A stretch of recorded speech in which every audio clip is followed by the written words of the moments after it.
And welcome to Nat One. Today, here we are, in the midst of a unicorn saving battle. Now, how did we get there? You might be wondering. Well, they last session, they spent a long time in the Zavilna's home of the lost, getting to know Aerith, our new character played by Jason. Which now you can say hi, Jason. This is Jason. Oh, hello everybody. You probably know me. I'm annoying. That's that.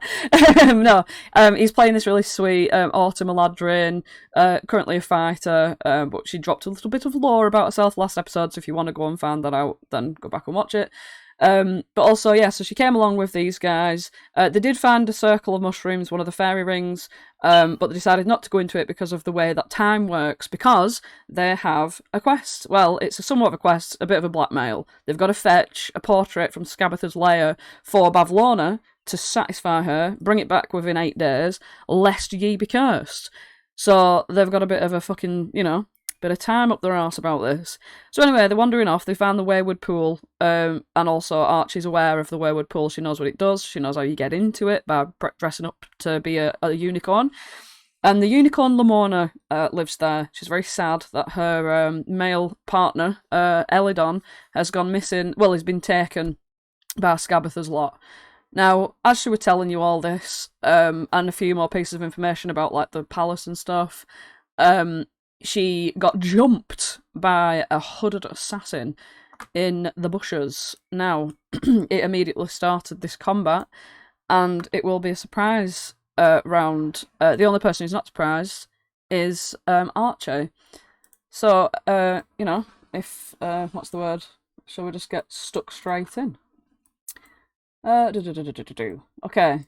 So first of all, the assassin is like a short half orc smiling like meanly beneath his hood, and he's going to slash at Lamorna with both of his daggers streaking through a perfectly shiny coat, and blood just pouring from these like 2 long wounds.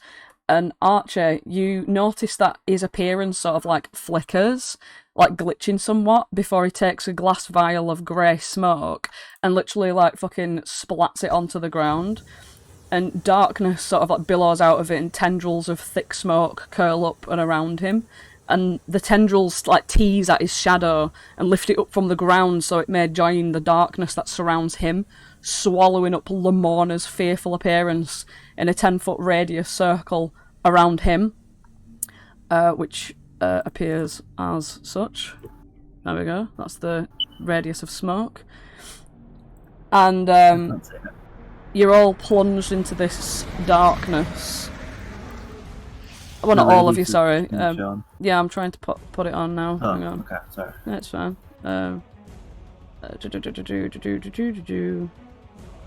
So we have, I can make it shown to you now. See, so there we go. This smoke that surrounds everybody. You're all plunged into this thick, dark smoke, and there's like this weird sort of like whispery sound coming from near him. You feel like you've lost this like telepathic connection with Lamorna. She's just making these sort of like vulnerable cries, like in the dark. You can just hear her sort of screeching in fear. This area is heavily obscured, and therefore that anyone inside it will be blinded. From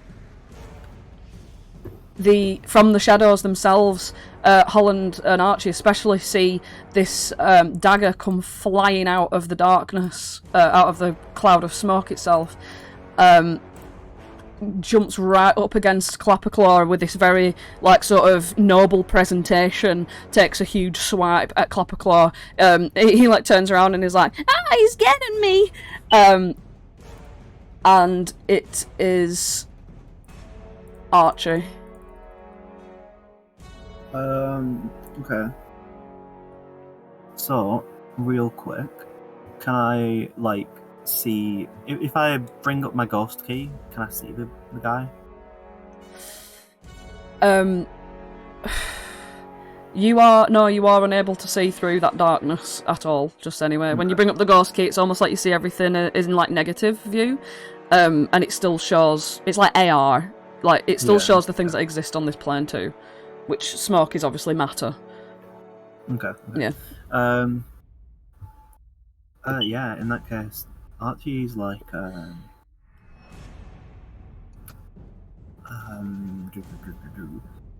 yeah, Archie's gonna like come over here and I guess like reach out to see if she can sort of guide Lamorna out of the smoke. Okay. Yeah, would that be something I could possibly do? Well, how do you want to try to do that? Well, just like sort of reach out my hands because I saw where she was a second ago, and it's still like the same man. So Okay. I just sort of feel where she was and sort of try to guide her. You feel your hands through the darkness, and as soon as like you touch her fur, you feel like around the side of her, you can feel this wetness. And she's moving a lot. Like she's like kicking around and stuff. Like your hands, when they get on her, like bounce off a bit as well with the way that she's moving. Mm. Yeah. So she's like struggling. Yeah.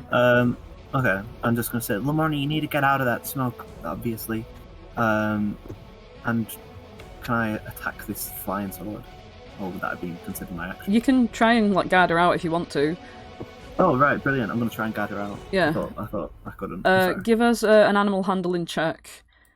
Even though she's obviously sentient and intelligent and things like that, she is still an animal. It's like guiding a horse. Yeah. Yeah. 12. Right. Okay. She. Let's have a look here. Yeah. Where do you want to move her? I want to move her out to like here. Show me where you're pointing. Right. Okay. Okay. So you sort of like jump into the darkness, grab hold of her back, and like pull her down. Here, because she's quite large. There's a tree in the way here. She's sort of like your back goes against the tree, and she's like humped up against you, like half in the shadows. Mm-hmm. Okay.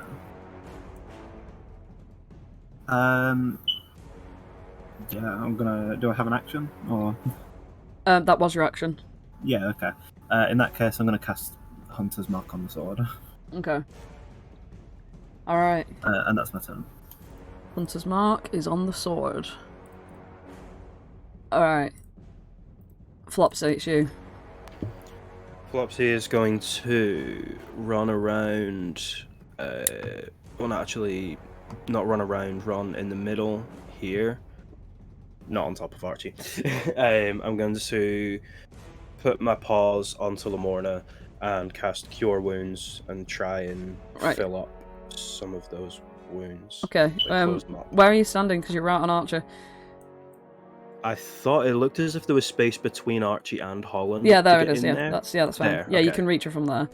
Yeah. Right. So as Archie's like got her, sort of like Archie's against this tree. Just kind of misclicked. Yeah, you can like feel forwards and like touch her mane, as she's like confused but calming down in Archie's hands.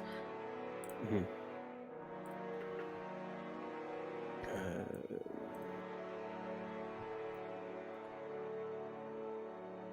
Apologies for the length of clickage.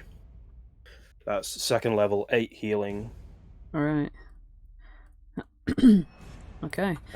I'm going to bonus action pass a cupcake to Holland and say, "Don't let him get away."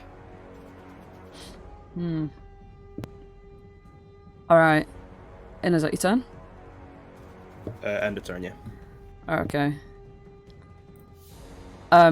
You hear just some swift like in around the darkness, and emerging from that darkness is this hooded assassin. He's actually going to run this way, past Lamorna, using hang on, let's have a look here. He's going to use disengage as a bonus action. And as his main action, he's going to pull out this long wire with like sort of two handles on either side, and attempt to wrap it around Archie's neck. As let's have a look here. That's a 23. 23 to hit. Yeah. Oh, yeah, he's there. That's 7 slashing as this thin wire just like goes around your neck immediately.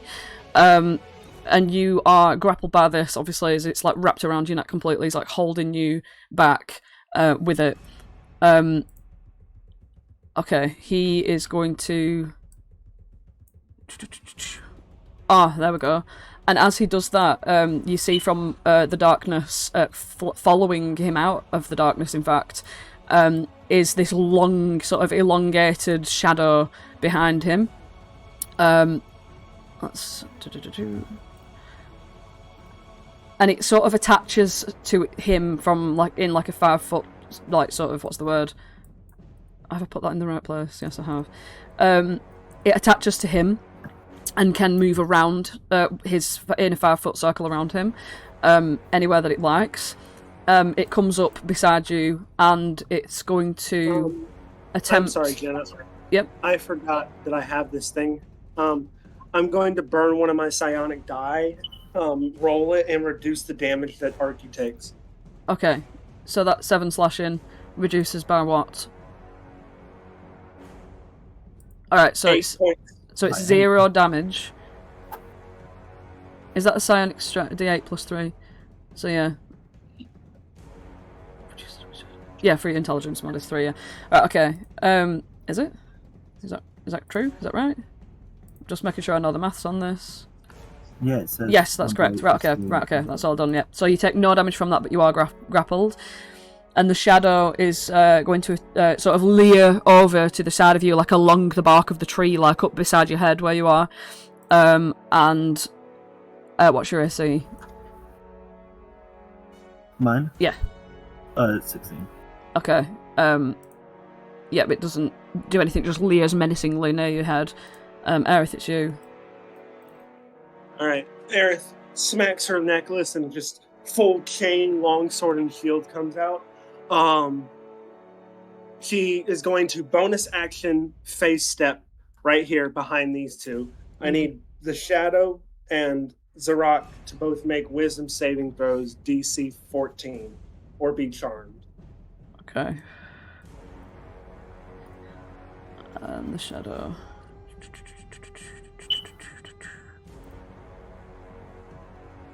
Both fail. They're both charmed for 1 minute. They can repeat the saving throw at the end of their turns. Okay. As I do that, I didn't mean to do that. As I do that, she looks at Zarak and she's like, "Tell me what you know." Okay. And I will use that for my action. Okay.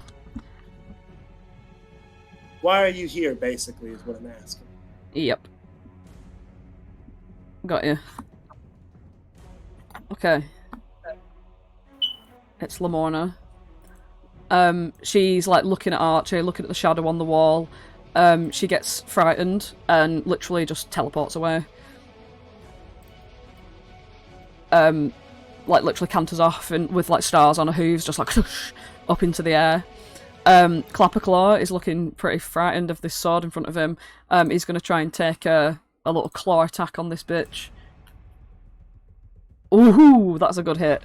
He slams it hard, and the dagger just like goes sort of like careening into the ground as his claw smacks on there.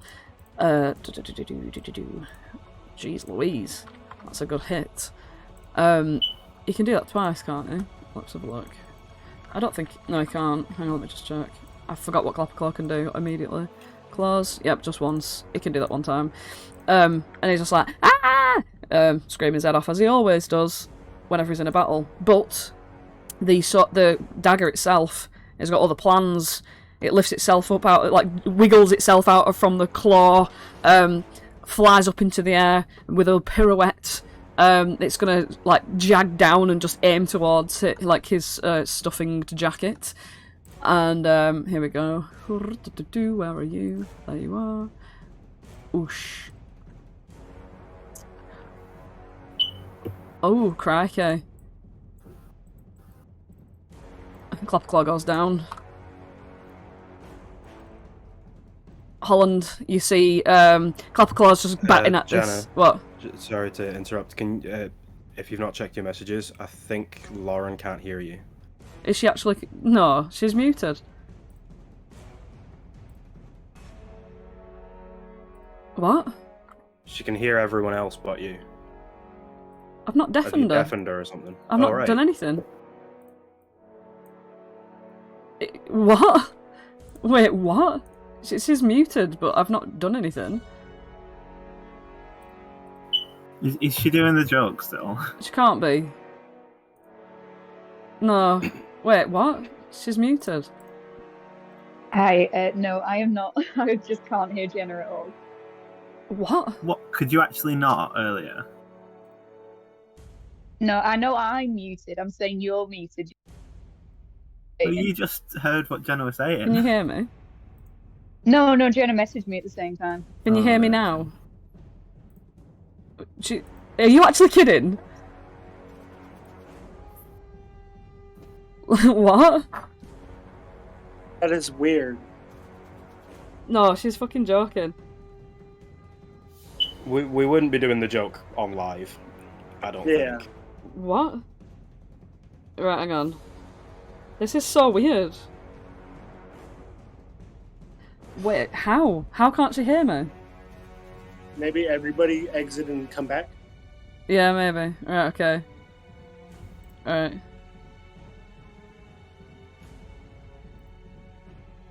Alright, okay. What's cracking? Can you hear me now? Yeah, I can. Alright, brilliant. Fucking hell. What the hell? You can hear I'm all a of us. genius. Could you not hear anything? No, I couldn't. I didn't realise we'd gone live because no one else was saying things but you, obviously. So I just didn't realise. Wow, as if you missed all that. Andrew was telling me the actions Right, okay, right. Okay. after I figured out what was going on. Okay, sorry, right. Well, Clapperclaw's just been smacked by this sword. It's you. Okay. He's gone down, by the way, he's down. Okay, then I'll just spend my turn giving him, trying to put his stuffing back in. Mm-hmm. Okay. Stuffing.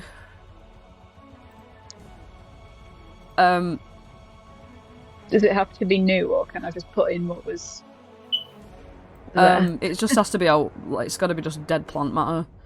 So you can literally just be, like, scraping up the grass and, like, putting it in. For the flavour, can I, like, put my hand over, like, his stab wound and druid craft some leaves directly into his chest? Oh, As if yes. like CPR. Perfect. Yep, that's perfect. Yep, okay. He does heal by 10 when you do that. And he wakes up and he's like, and he, like, looks over really frightened at this floating dagger. Have you got anything else? No, I just say, don't worry, I got you now. Then I'm just going to brace my shield between us, which will impose disadvantage on any attack it tries to make on Clapperclaw. Fantastic. Alright. Archie, it's you. You are currently restrained, and therefore, you are going to take,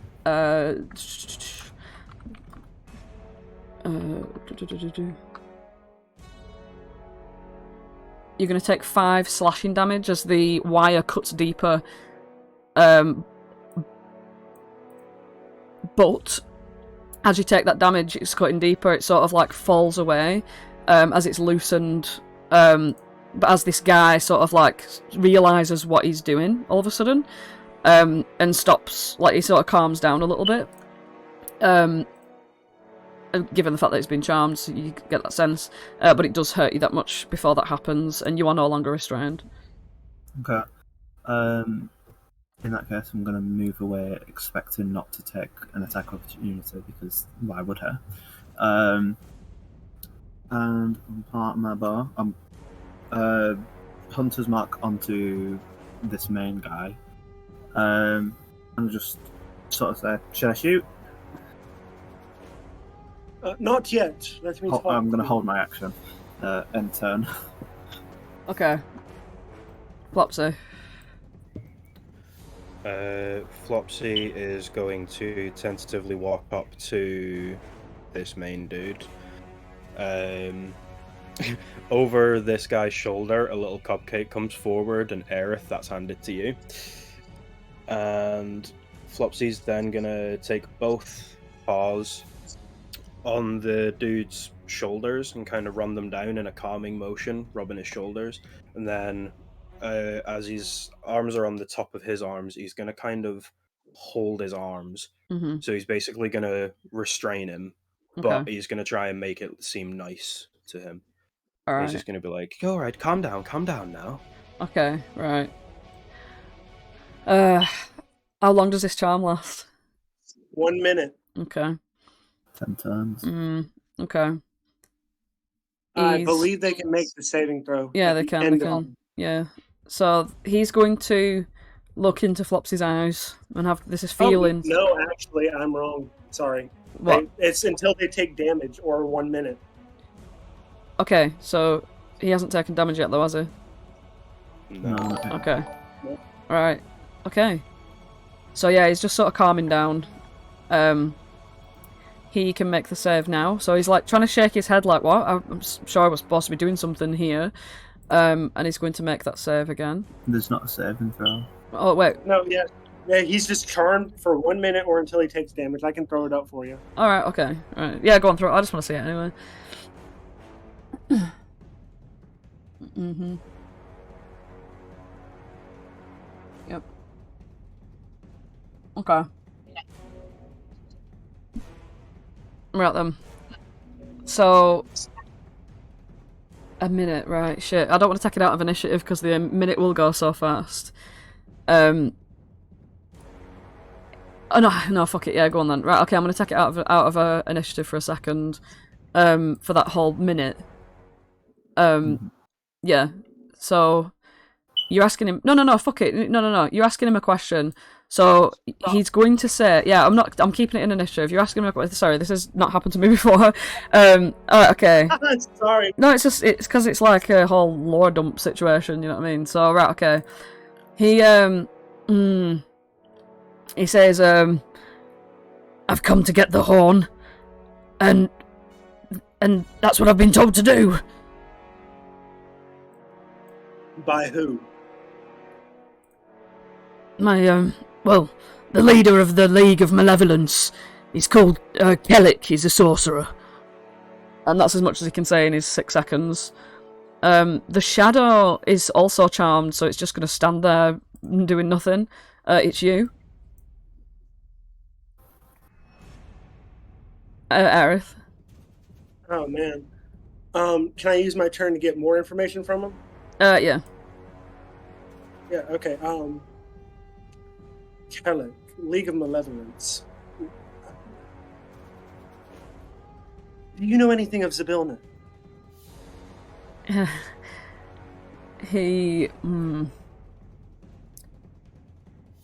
I know she's frozen in time in a palace, along with Ringelrun, and my boss wants to take his staff.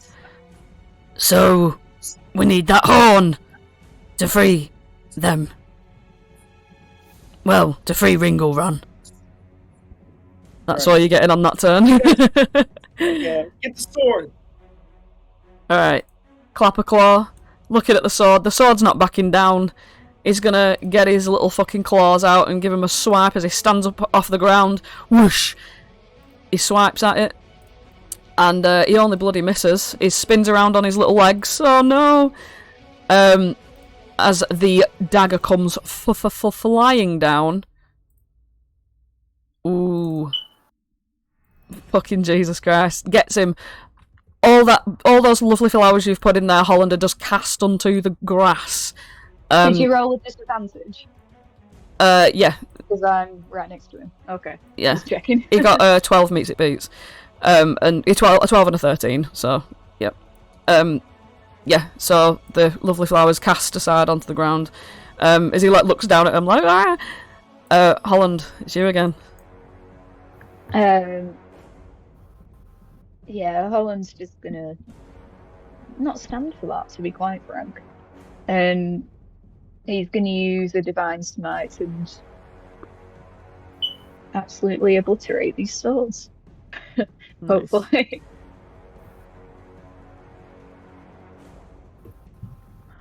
Ooh. You just manage barely to hit it. clang, and yeah, it flies all the way out the way, like you've hit it like a baseball, and then it just comes zooming straight back. Okay. What's the 2d8 for? The Divine Smite. Oof. Right, and as it comes zooming right back, how do you want to do this? Oh. It, like, tries to zip lower to get to Clapperclaw, and literally like a blacksmith almost, you know, hammering on a sword over, like, a fire. Just waxed it down completely out of shape, and it, like, bends and snaps in half. Nice. Ah, yes. Alright, excellent. Yeah, it just, like, wiggles like a dying fish for a second, and then just fucking becomes normal. Alright. Archie, it's you. You still holding? Hold action. Excellent. Right, Flopsy?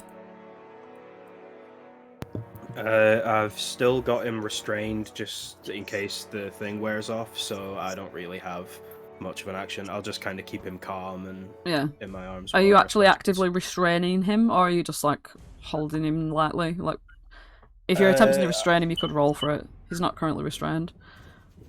Okay, I'll roll for it just to have it, but I'm not doing it, like, in a painful way. I'm just kind of holding back his arms. You know, like when you're trying to stop your friend from going after someone? Yeah. Just holding his arms. I know what you mean. It's athletics for a contest, isn't it? Yep. That's an 18. 5.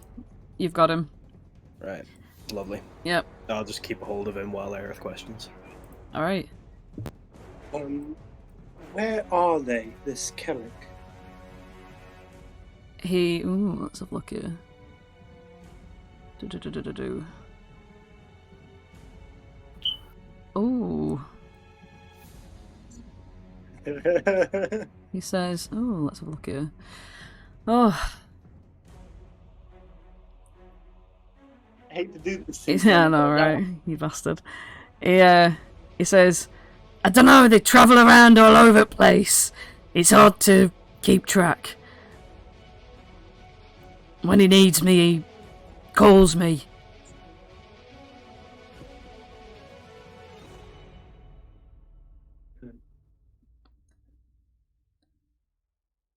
I'll use my turn to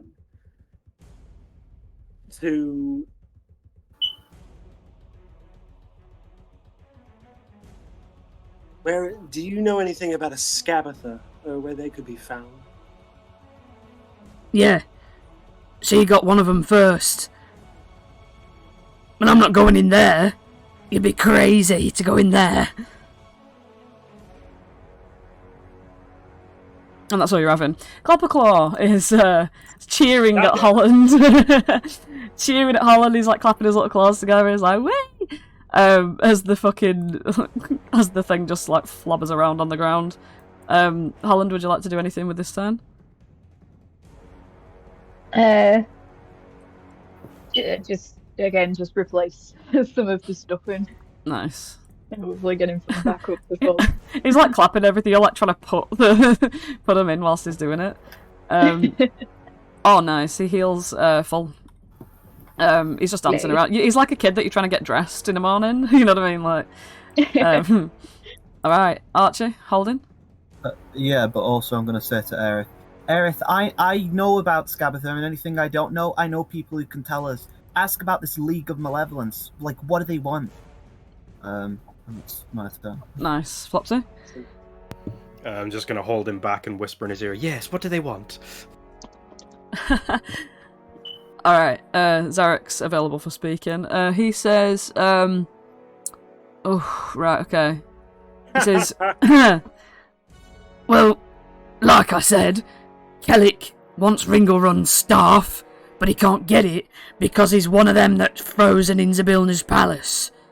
You need a unicorn horn to free him from the temporal stasis.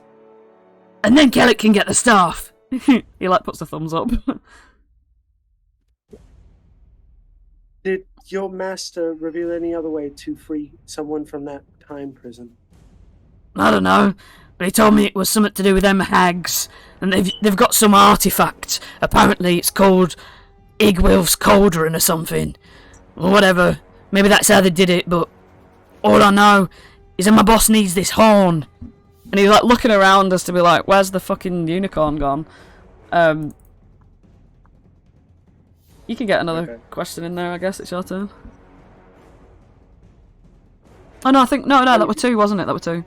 Hopclaw, Yeah. He's just, you know, feeling good.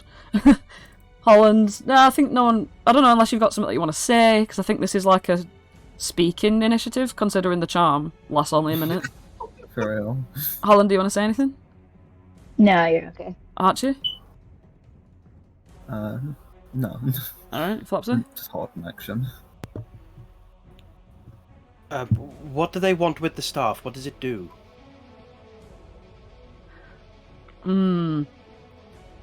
Okay.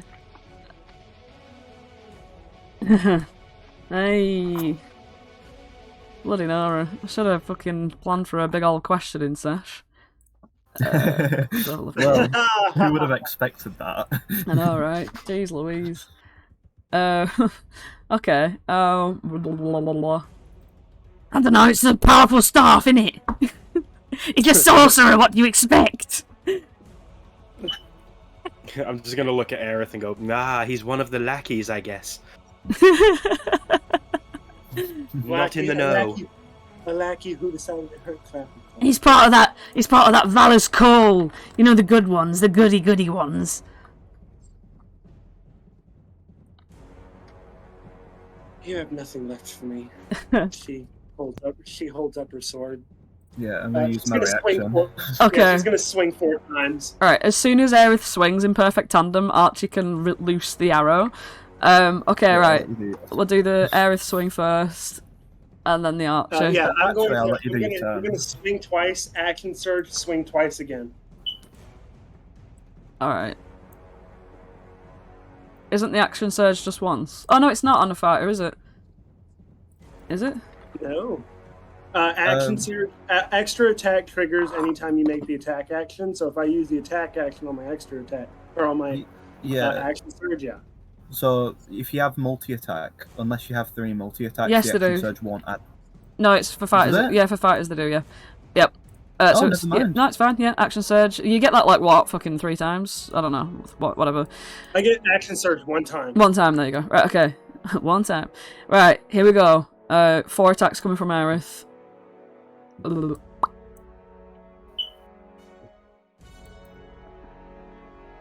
Alright, have you not got, auto damage? Yeah. 17 to hit, first one. Hang on, I'm just gonna put your auto damage on, because I like seeing the damage straight away. We do like a nice bit of auto damage, to be fair. Yeah, we do. Alright, just roll that damage under your first roll. Right. And with that one, I'm going to burn an additional psionic die to psionic strike this guy. Brilliant. For an Okay. additional 4 damage. Alright, so that first one hits. He immediately snaps out of his charm, and you deal 11 damage to him. Okay. So that's a first. Second's a hit. You're just wailing on this guy. Third fail. Oh no, you're flanking, so 3rd hit. You're flanking with Flopsy. Right, okay, so all of them are going to hit. So we've got the... Jesus. I know. We've got the 7, we've got the other 7, we've got the 11, which is going to uncanny dodge and take 5. And as he does uncanny dodge, he just rolls, like, out of the way. Obviously still in his space. Can he uncanny dodge when he's restrained? Oh, yeah, he is Yeah. restrained. That's true. It's just a reaction, though. It is just a reaction. I just flavour it as him rolling away, but he's not rolling away. He's just going to take it. Maybe just, like, within your, as you're holding him, he just, like, moves his belly and, like, the final one just sort of grazes it rather than giving it a full whack. Yeah. But yeah. That's why it's uncanny. Yeah, it's like, how did he do that? But yeah, so... Yeah, and I'll roll my damage. Am I flanking? You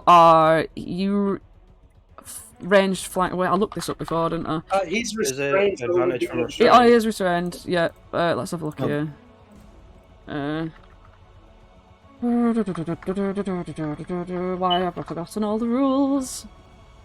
Yeah, you had Because I advantage. threw the absolute worst wrench I Brilliant. could. I'm also going to mark him as my favoured foe, so I'm going to do a Zephyr Sharpshooter Hunter's Mark, favoured foe attack. Hey. And it's going to take 22 plus 4 damage. Ooh. Jeez Louise. You'd think that'd be enough. But it's Oh, not. hold on, that hasn't done my Hunter's Mark damage. Oh, you've done Sharpshooter and Favoured Foe and Hunter's Mark. Oh, that extra 2 makes all the difference. Oh, well, I'm just being Yeah, correct. you're being correct. Okay. That's your held action. Clapper Claw is like, come on, Holland, let's get him! He's just gonna run straight down here, like an idiot, with his claws out.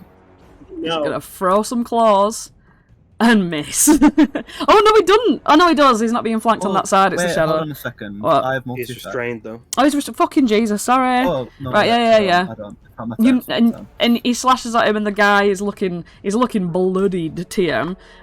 He's not happy one bit that this child's managed to get a hit on him.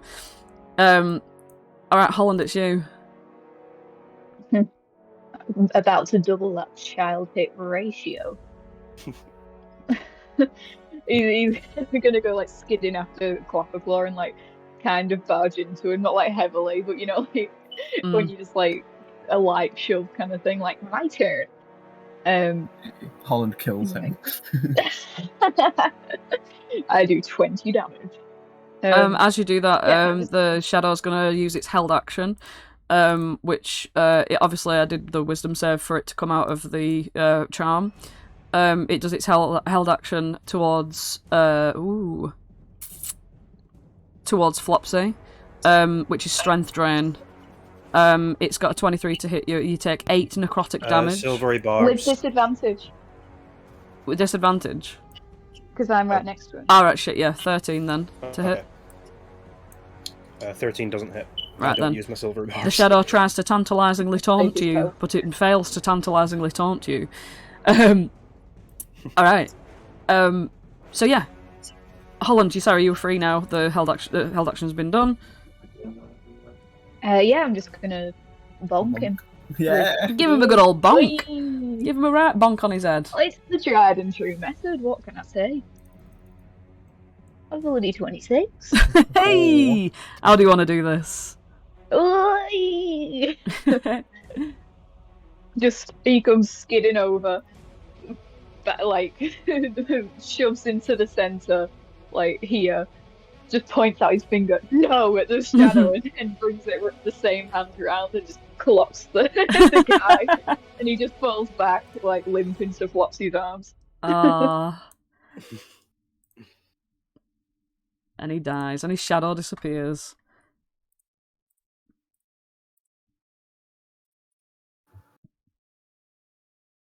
Well, guys, it looks like that's been taken care of.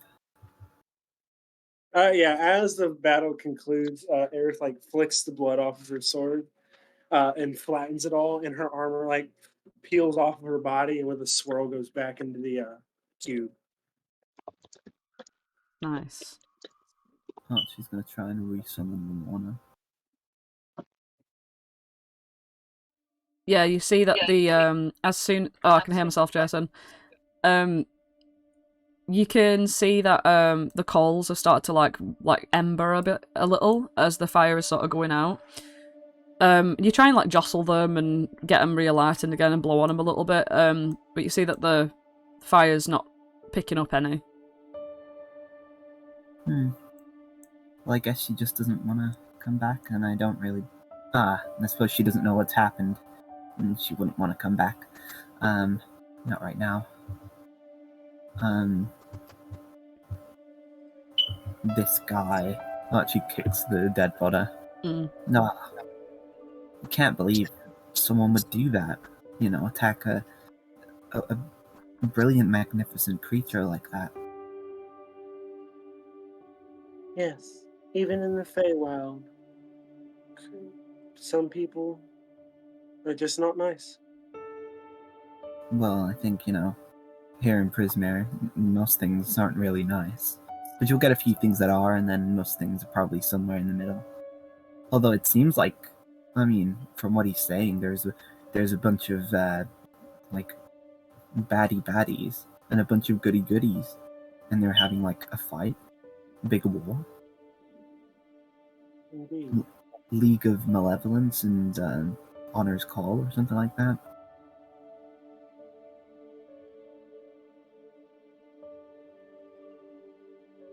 Is everybody okay?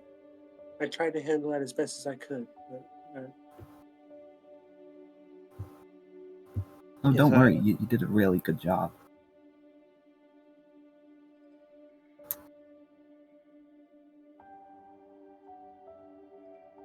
What are you gonna say, Flopsy? I was going to say, don't worry about any of us. I didn't see any of us get hit apart from Clapperclaw, but he seems to be fine. I'm more concerned with. We don't seem to be the only ones that are trying to go to Zybilna's prison.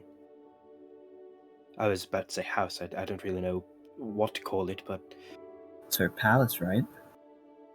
well, I suppose it's the same thing, you know. Palace Being becomes in a prison. a big building like that, and with servants all around, and we just need to free her out of that building.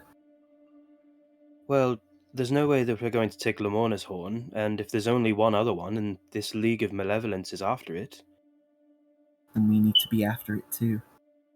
And that means we'll have to find those other people, the goodies. I just forgot what they're called again. Something's called. I think it was Valor's Call. Valor's Call, right. If we find them, we team up with them, maybe we even take down, this League of Malevolence. He's probably out doing all sorts of malevolent things, if you were to ask me. Well, No, nobody did, but, Archie, Aerith, you're both from around here a bit more than me and Holland are. Have you ever heard of Valor's Call before? Oh, I'm about to roll a history. Hang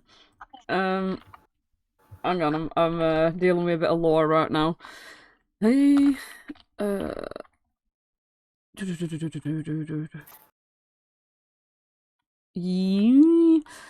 no, you wouldn't really. You wouldn't really know about these, other than it just feels like they're two different parties that are against each other. Like, you wouldn't have really any reason as to why that would be in your sphere. So, don't really matter if you roll. Yeah. Yeah. I've not really heard of them before. I mean, it's kind of like black and white, I suppose, in the sense that I guess they just exist in opposition of each other, and if one of them didn't exist, I doubt the other would. In fact, it makes you kind of feel a bit small that, like, there's this powerful sorcerer that can send assassins out to Lamorna and all that kind of stuff, and there's this whole, like, bracket of adventurers that you guys, you're kind of much lower than them, you know what I mean? And it's like, oh, these guys exist? What? You know what I mean? I mean, it kind of makes me feel small that there's this big source. Archie repeats everything. Yeah. Well, if they are that powerful, then they're probably known, and there's somebody who, I have it on good authority, knows quite a lot of the happenings in Prismere. I think it's about time that you took us to see Will. Will of the Feywild. As they're talking, Aerith goes and searches the body of this individual. Aerith, you like sort of looking him down and everything. You find that he has one more vial of alchemical smoke, and he has a potion of greater healing which he never got the chance to eat. So, yeah. The vial of smoke creates a heavily obscured area in a 10-foot radius, and it lasts for a minute. Obviously, the potion of greater healing is a potion of greater healing. That's very nice. All right. I don't have either of those. Can you throw them in my sheet or something? I mean, just write them in your inventory, and if you want to use them, we'll sort it then. Okay, cool. Yeah, so just, what is it? The alchemical smoke bomb and the potion of greater healing. Okay. It's like Alchemist's Fire. So yeah, the last thing we said was Archie going, "Will of the Feywild." So Will yeah. of the Feywild. Yeah, maybe.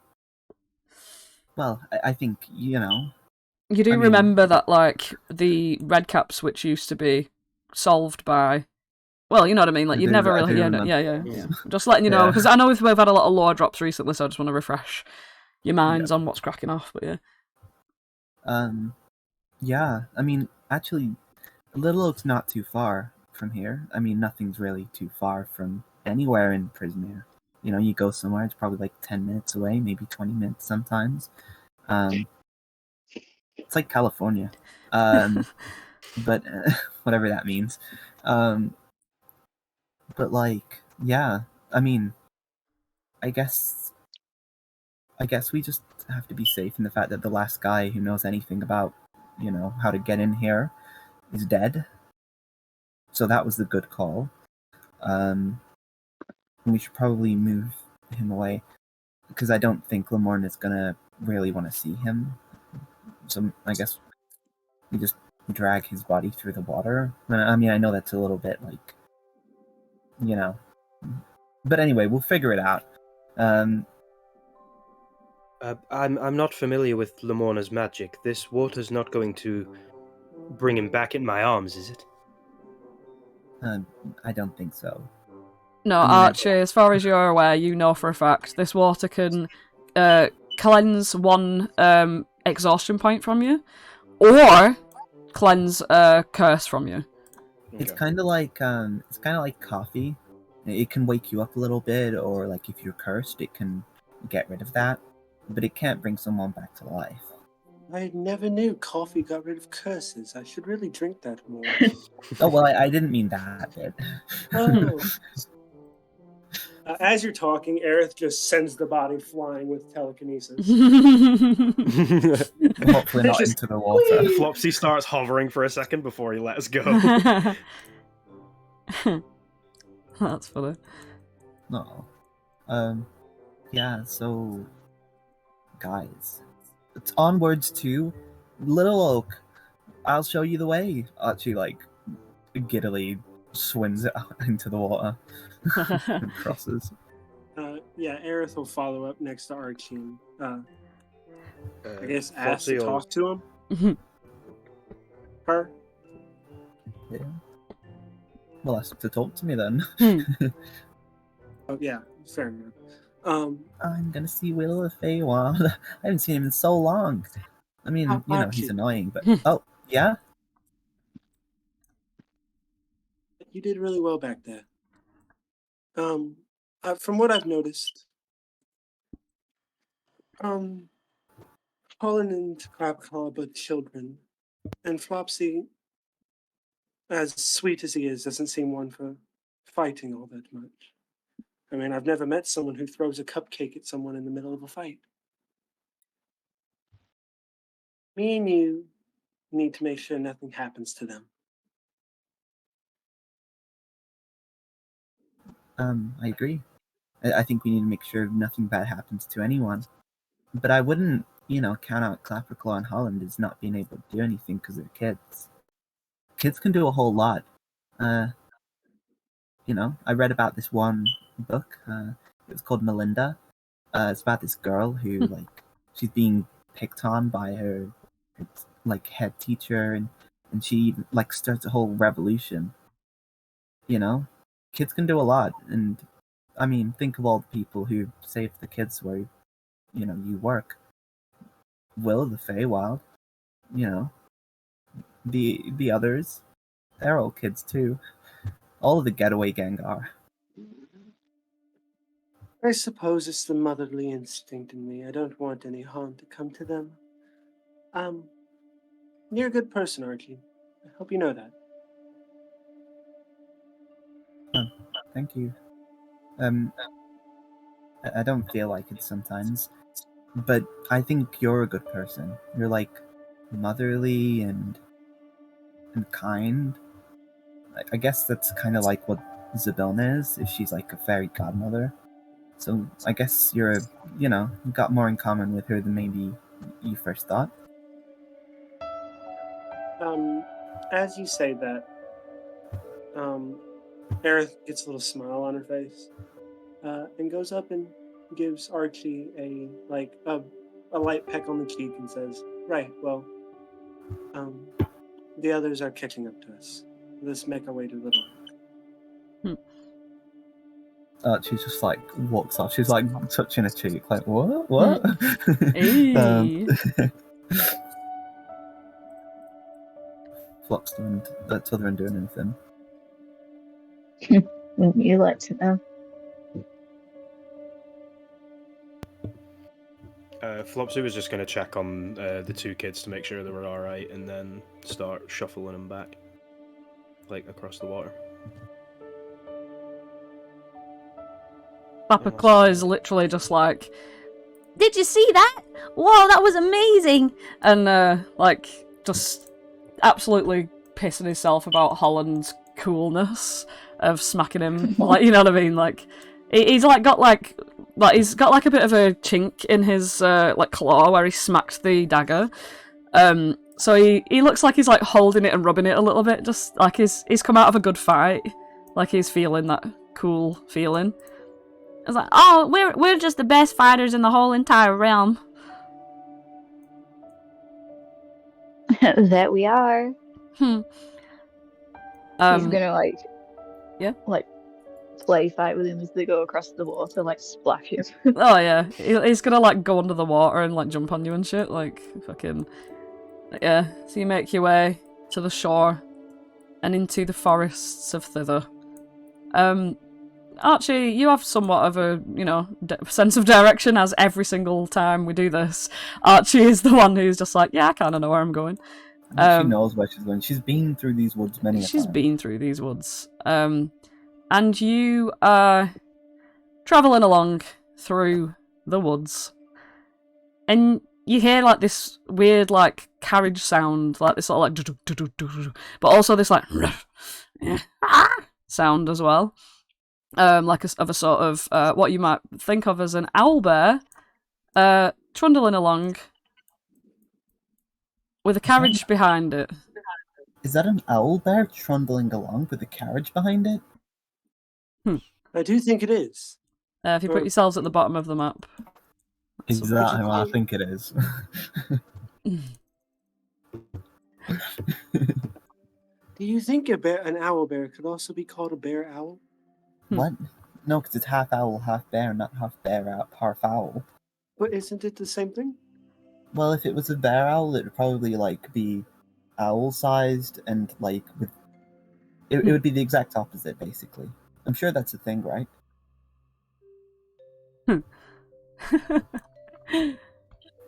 Anyway, as you can see, sorry, I'll make you all not squished as you sometimes can get. There you are down there. Thank you. Yeah, I know. Your tokens get squished. But yeah, you can see... Let's have a look here. You can see this owlbear is pulling a carriage, and on top of that carriage, looking a little bit sort of tired, but not really, still sort of looking around in all places.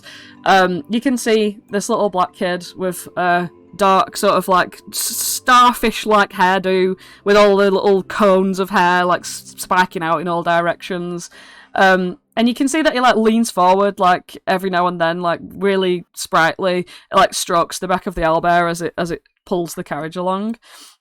And he turns his head to, as he always would, his head's literally constantly on a swivel, and he looks down and he sees you, Archie, and he goes, "Whoa!" And then he jumps down off his thing, and he's like, "Archie, is that you? Archie! Oh, I got a story for you. Oh, hello, everyone!" And he's just very, very, excitable. And then he remembers that he's just jumped off his carriage, and he's like, "1 minute!" And he runs back, to, care for the owlbear, gives it a little stroke, and then, gets a bit of rope, and then, sticks it in the ground to, sort of anchor it to the thing. You see that the owlbear is, strapped to this, carriage in a very, opulent way, the two arms of the carriage that come forth that attach to it are laden with gold and shit. You have no idea where the fuck he's got this from. It's where's this brand new whip come from, right? he comes down anyway and he's like, oh, sorry about that. Right, well, have I got a story for you? I don't know, do you? I do. Are these your new friends? Are these your new adult friends? Well, Holland's a kid. Oh. Listen, don't you think I've changed just because I've grown up? He's completely ignored you. He's gone straight over to Holland. He's like, alright, so you're a kid, right? Are you a kid? Well, if you're a kid, show me your muscles. Like, come on, get them out. I will if you let me stroke your horsey. I'm a horse. Oh, that's just an owlbear. He's called Oogley, right? That don't mean he's ugly. It means he's called Oogley. And here he is. Come on, I'll show you to him. Right, now, you're not allowed to put your hand next to his mouth, because if you do, we'll peck it right off, and it'll just be, that's it. You have no mouth, no hand left. So just watch out. And you might be careful as well, because he's getting a bit hungry. I'm supposed to be feeding him like 5 pounds of meat every day. He's only had like 2. Which means I need to find some sort of pig. Hello, Will. Hello? Who are you? Anyway, Archie, your friends. Someone's a bit excited, as always. Yeah. And he just nods and he's like, so anyway, when you've got to feed him, and he turns to Holland and he's like, you've got to like put the ham, like, or whatever in your hand, and then Clapperclaw's like, ham? No. And you've got to like put it really close to him, but then drop it really quick and run away, and you feel like he's like the most ADHD guy I've ever seen. He's not really paying attention to your conversation. But then he turns back to you and he's like, oh, sorry, Archie, you were introducing me. I was trying to. Right, so this is Aerith. I think you already know her. And she's like, works at the nursery. Oh, yeah, sorry. Oh, I forgot what you look like then, but I've never even seen you outside of that nursery song. And this one is Flopsy, and he makes like cupcakes. You make cupcakes? And works at a carnival. Well, that'd be helpful. We can have some cupcakes for dinner at the Will, What? Shut up, Will. What? No, you shut up. You tell me. Shut up. Flopsy, show him the crown. Show him the crown. This is the Chicken King. The Chicken King, the real Chicken King in real life. In real life, the Chicken King. I told you it wasn't a lie. You are kidding me. You're kidding me, Archie. You are kidding me. You went and found him for real. I actually did. In real life? Well, you can see him, but in the flesh. Whoa! Come on then, get your crown out. Get your crown out. A true king doesn't really show off, but if I must, I must say, as I'm reaching in to get the crown, it is a fantastic pleasure to meet you, Will. Your reputation precedes you, and I'd like you to meet, Witchlight Monarch is the official one, but oh hey, the Chicken King seems to be what I'm known as now, and I'll put the crown on and smile at Will. Oh, I do beseech you, my Chicken King. And he's gonna like flurry his hand around in a circle a shitload whilst he's bowing down low to you. And then he stands up with both of his like fists on his waist, and he's like, "My king, my Chicken King. Now that's what? Well, where's your chickens? If you're a Chicken King, you should have chickens." That is a good point. Where are your chickens? Oh, well, one of the chickens went home with one of our friends earlier, and well, our other friend is missing a chicken, but we don't seem to have found that chicken yet. What, Paladin's missing a chicken? You have other friends? What? He talks too much, Archie. I don't know how you stay listening to him. He's just so slow. Come on now. Anyway, I've got less than you do. Anyway, you talk more than you say like 100 words. Well, yeah, because I've got a really important story to tell you. Like, I've been trying to tell you this story the whole time, and you're like, look at my friends. And I'm like, oh, right, we get it. You've gone off and made new friends.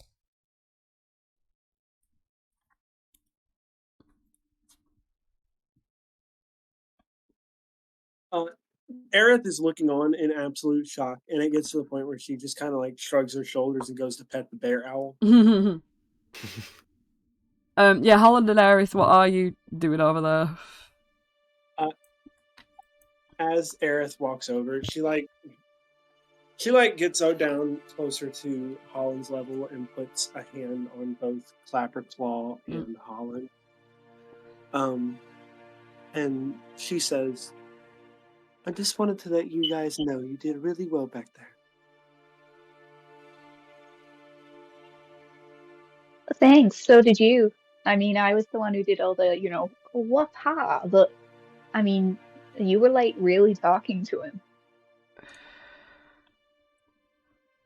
Yes.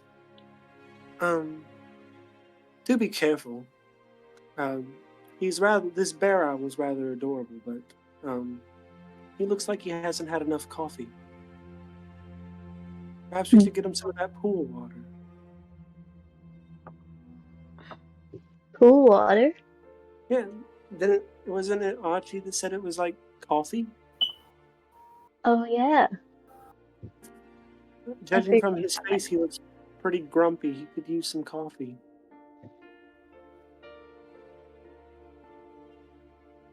Maybe then we could change his name to Ooh Happy. And as you two were having that conversation, Will of the Feywild, the last thing said to you, Archie, because I know that your Wi-Fi just dipped, was he was trying to tell you a story, but then you had to go and introduce all your new friends, and we get it. You've got new friends. That's what he said. What do you mean, Will? I can have more than one friend. Yeah, I get it. It's fine. I've got plenty of friends myself. I'm not making any judgments.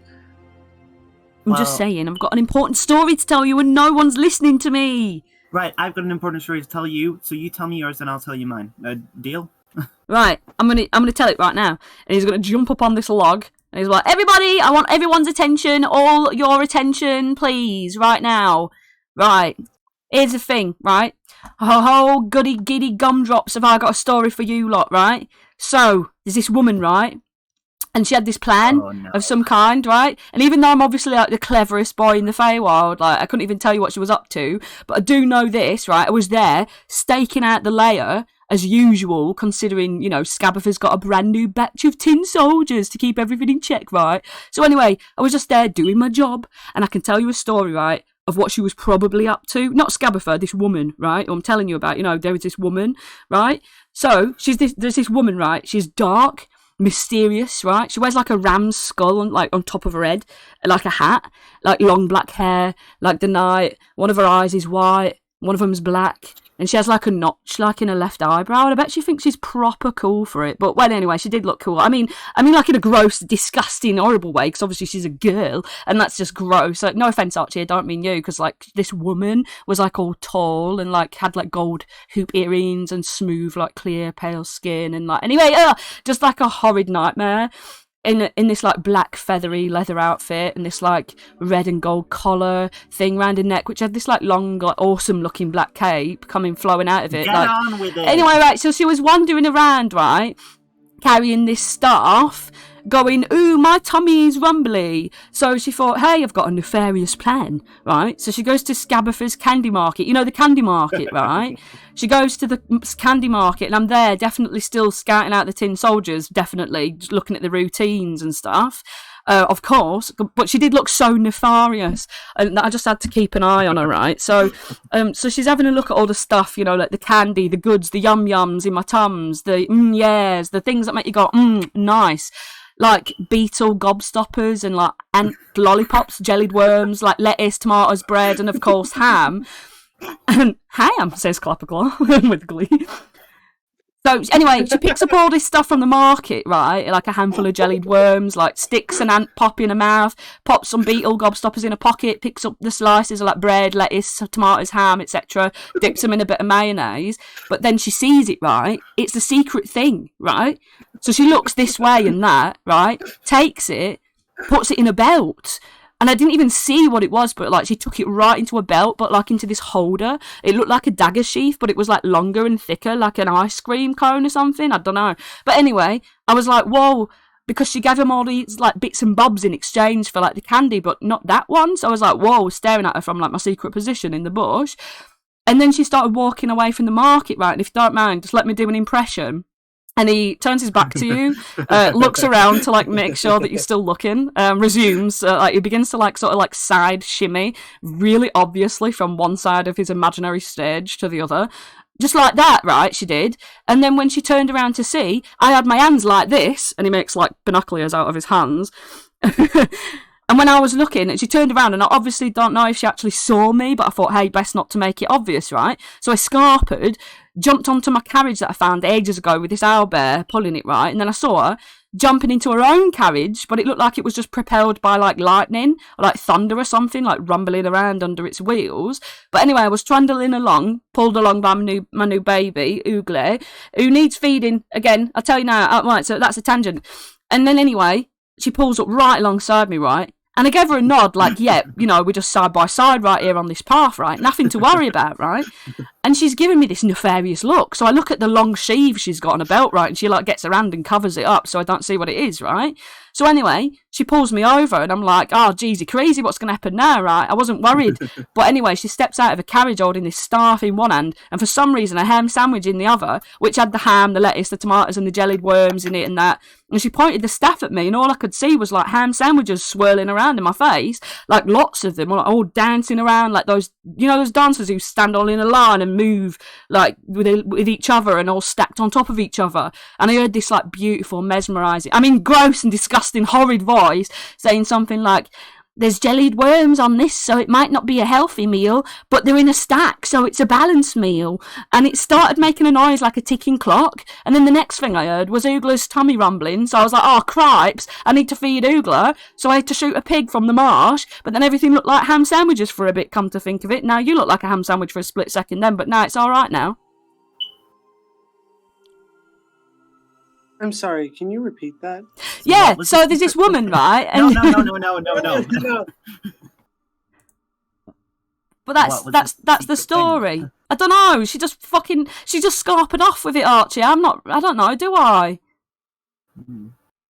But it was like in an ice cream cone shape. I didn't realise what it was, but it was big for an ice cream cone. Big for an ice cream cone? Yeah. Oh, it's the horn. What? Well, that brings me on to my story. Right, so there's this unicorn, right? and it's Lamorna. You know Lamorna. Oh, yeah. That no good, goody Lamorna. She one of your new best friends and all. Well, I think she's more of a good goody. Yeah. But do I have to listen to your do you have to listen to your story now? Right, that means you've got to stand on the log. I've got to sit on the floor and cross my legs. All right. Archie stands on the log and stands quite proudly. Actually, right, I'm listening now. I'm climbs onto the carriage. Yeah. I'm listening. Is everyone else listening?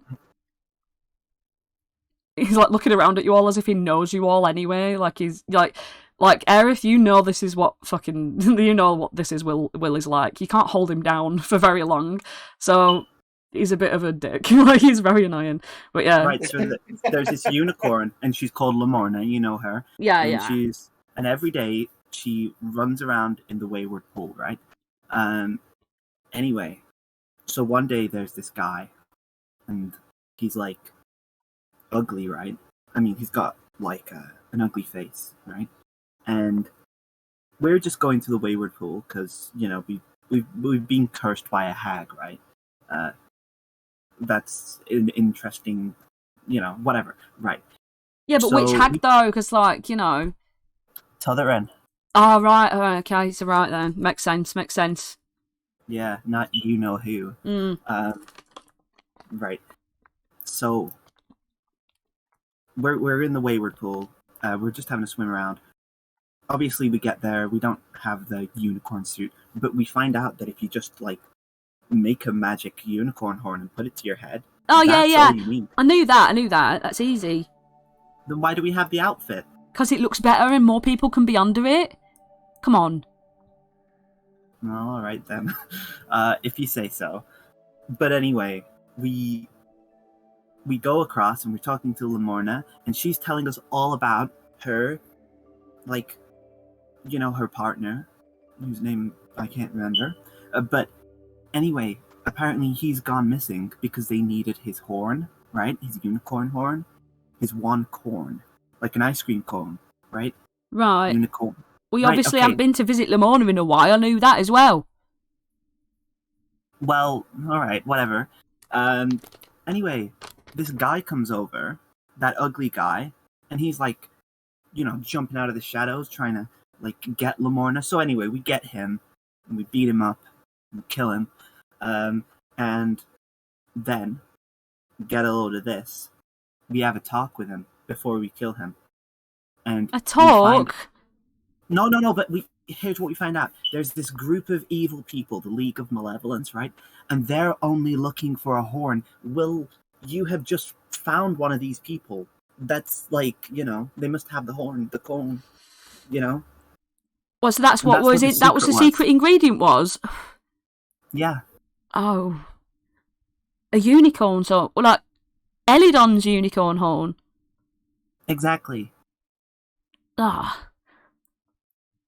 Well, all I remember is what she looked like. I didn't know where she went. All I can remember from then on were ham sandwiches.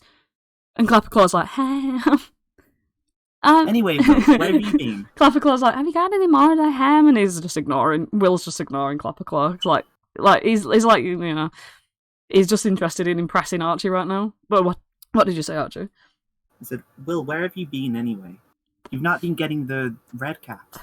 This is what I mean. I was like seeing illusory like ham sandwiches in front of my eyes, and like I said, woke up and then he were hungry. So it must have been a long time. Well, where's the getaway gang? Where's, Spindly and the other ones whose names aren't here? I was on my way back. Oh wait, that's not right. I read that wrong. Where's Bobby and Sloan and Zenor? Well, I don't know. They're probably obviously back at Little Oak, aren't they? That's where I was making my way now on my carriage.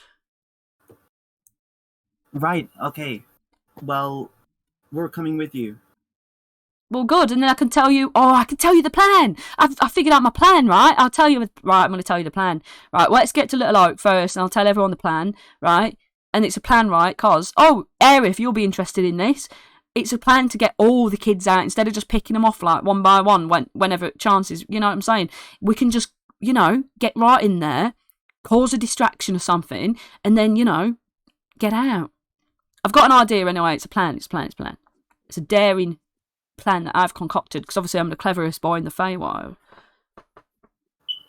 You didn't say much. I look forward Boys to are hearing stupid. about your plan. All right. So, he's just gonna jump straight onto his carriage, and be like, "If I stand on it like this, right? I'll ride on Oogley, and everyone else can just get on the carriage if you want." How big is the carriage? Wait a minute. He looks down at Holland and is like, "Excuse me, you owe me something." Do I? Yeah, you said that you show me your muscles if you could stroke my owlbear.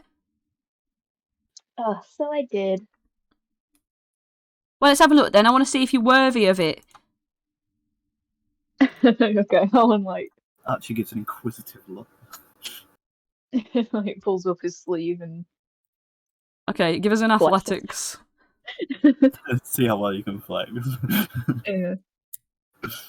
Nat One and just break my arm. Yeah, you pull all your muscles. The 11, he sort of squeezes your muscle and sizes you up a bit, and he's like, "Yeah, maybe, I don't know.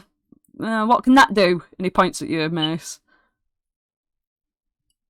It can kill things. Sounds good enough to me.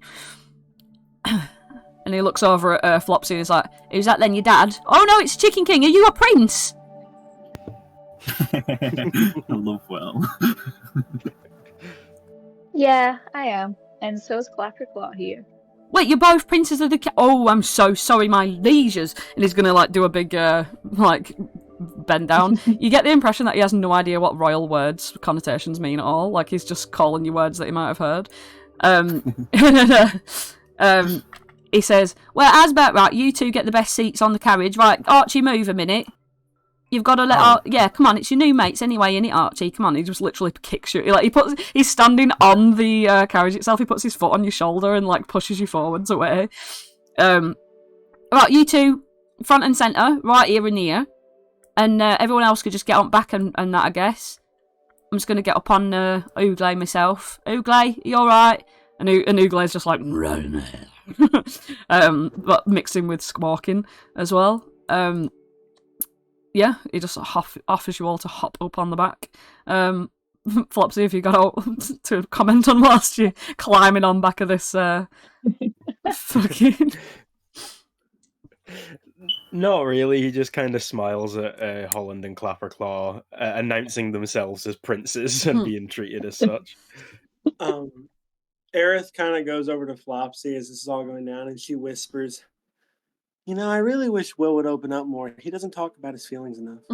He doesn't shut up about them. I disagree. I think. No, sorry. Yeah, go on, Jason.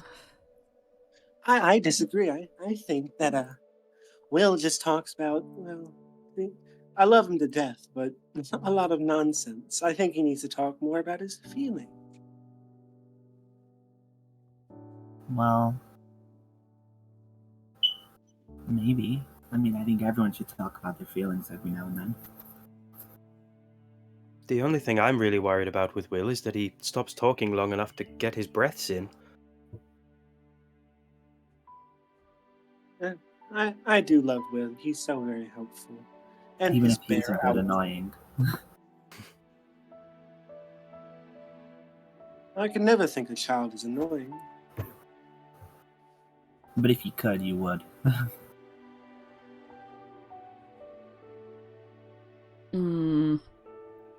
Yeah, I'll pay amongst yourselves for a sec. I don't think so. I mean... Well, if you ever... Everybody's been a child at one point, so, I mean... Yeah, I used to be a kid, you know. Well, if Will ever, chooses to be an adult, then maybe you'll find him annoying. But, as of right now, and probably forever, he's just gonna be not annoying. Well, if he is as smart as everybody says he is, and even he says he is, he must have a lot swarming around in that brain, so he must just want to get all of it out at once. I'm excited to hear what his famous plans are like. Yeah. You think Archie's being she thinks he's annoying, but she is very affectionate of him. It's like the way that you'd dunk on an old friend, or like a sibling. I hope so. I would love to have a sit-down tea session with you-know-who. You would? Oh yes, I think me and them would have a lot to talk about. I need to teach them proper parenting. Well, if you say so. I wouldn't advise it, but if you say so. Maybe that could be part of the distraction that Will was talking about.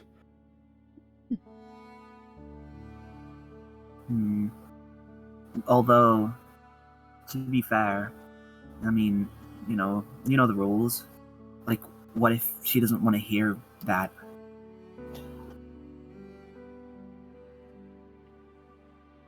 Aerith gives you a look, Archie, and you can see thinly veiled threat behind her eyes as she says, "Then I suppose I'll have to make her listen."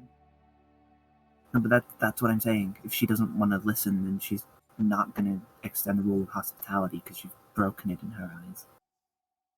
So, what I'm saying is that's really dangerous.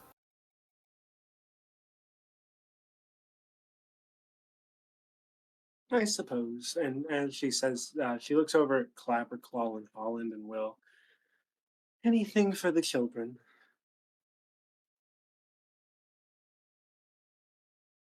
Alright, and as you say, anything for the children. Up ahead, you can see a small group of kids sort of frolicking around this leafy oak tree. Their sort of gleeful shouting can be heard through the forest. And you can see painted swings that are dangling from the branches. Nestle inside the actual crown of the tree is this really put together tree house. It's really rickety and one of Matt Mercer's favourite words, ramshackle. Yeah, it's one of them. And you can see this this tree sort of like, it's got its eyes closed, like it's got a big face on its bark.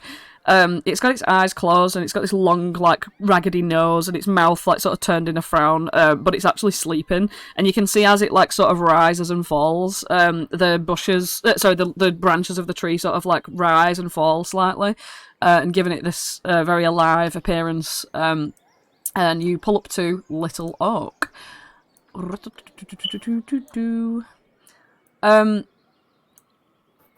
The kids that are sort of like playing around on there, you see, are one of them is a male dwarf, the other is like a ginger-haired female wood elf, and you've got a very sort of tenacious-looking female orc child there as well, who you know to be Bobby, Sloan, and Zenor. Archie. If you can't move your tokens, then you're gonna have to switch them out. But Will rocks up anyway and he's like, right, here I am, everyone. He like puts his hands to his mouth and he's like, I'm back! Really, really loud. And he just scarpers immediately like up the branches of this tree, grabbing onto like different like wooden ladders and shit, and like swinging on ropes to get up there and everything. And as soon as he like pops up there, he stands up tall with his fists on his waist, and the kids come running over, going like, "Oh, Will, where have you been? Oh, we've been, thought you were dead and all this lot." And he's like, "No, as if I'm dead, I would never die me." And he's like, "Guess who's back?" And he points over at Archie. I want him to like look down at Flopsy climbing up all this shit. Like, what does Flopsy look like as he's Flopsy is best trying to copy how Will deftly just, not even looking, just grabbed the ropes and swung and everything. But he's constantly looking down at the drop, like climbing onto ladders with like wrapping his legs around and all of his paws just grabbing on for dear life.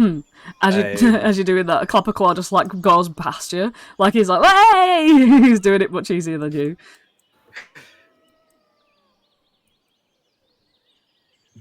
Flopsy just kind of bundles his way up behind everyone. Hope I didn't miss anything.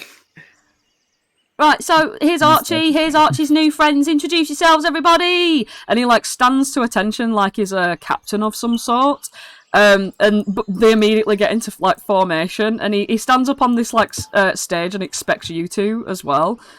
Well, yeah, they're gonna stand in like this sort of formation facing him. Archie gets into the formation as well, like muscle memory. Troops, rally together. And he comes down and he's like, no, Aerith, you're supposed to go in like a line behind them and that. You know what I mean? Like you're in, like you're. Oh, I'm sorry. Yeah, no, it's fine. I know, and you spend a lot of time at that place. You're not, accustomed to the way things work. Over here, and he like brings you down, like points to this space for you. So it's like free and across. You know what I mean? Anyway. You can tell he's got control issues. Where am I supposed to go? Right, listen, right. King, right. King needs front and centre. King, come and stand here at the front, please, because you're the king. Everybody, Zenor, Sloan. This is the tipping king. Yeah, you know what? Right, my royal speaker, Archie, will introduce these new people.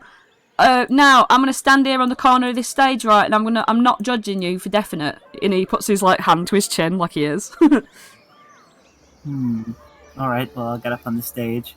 Hi, guys. So my name is Archie. I'm just kidding. You already know who I am.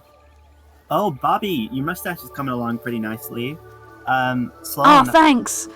Do you think... Your hair's still red? Oh, yeah, I think your hair's pretty cool. Of course my hair's still red, Archie. It's always been red. Jeez. And, Zenor. You still, looking... Yeah, Zenor. She just goes, She crosses her arms.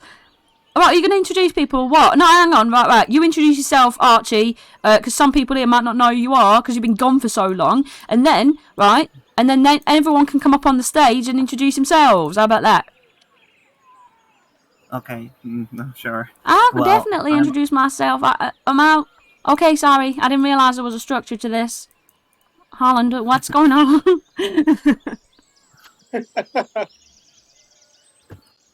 Is this the getaway gang, Holland?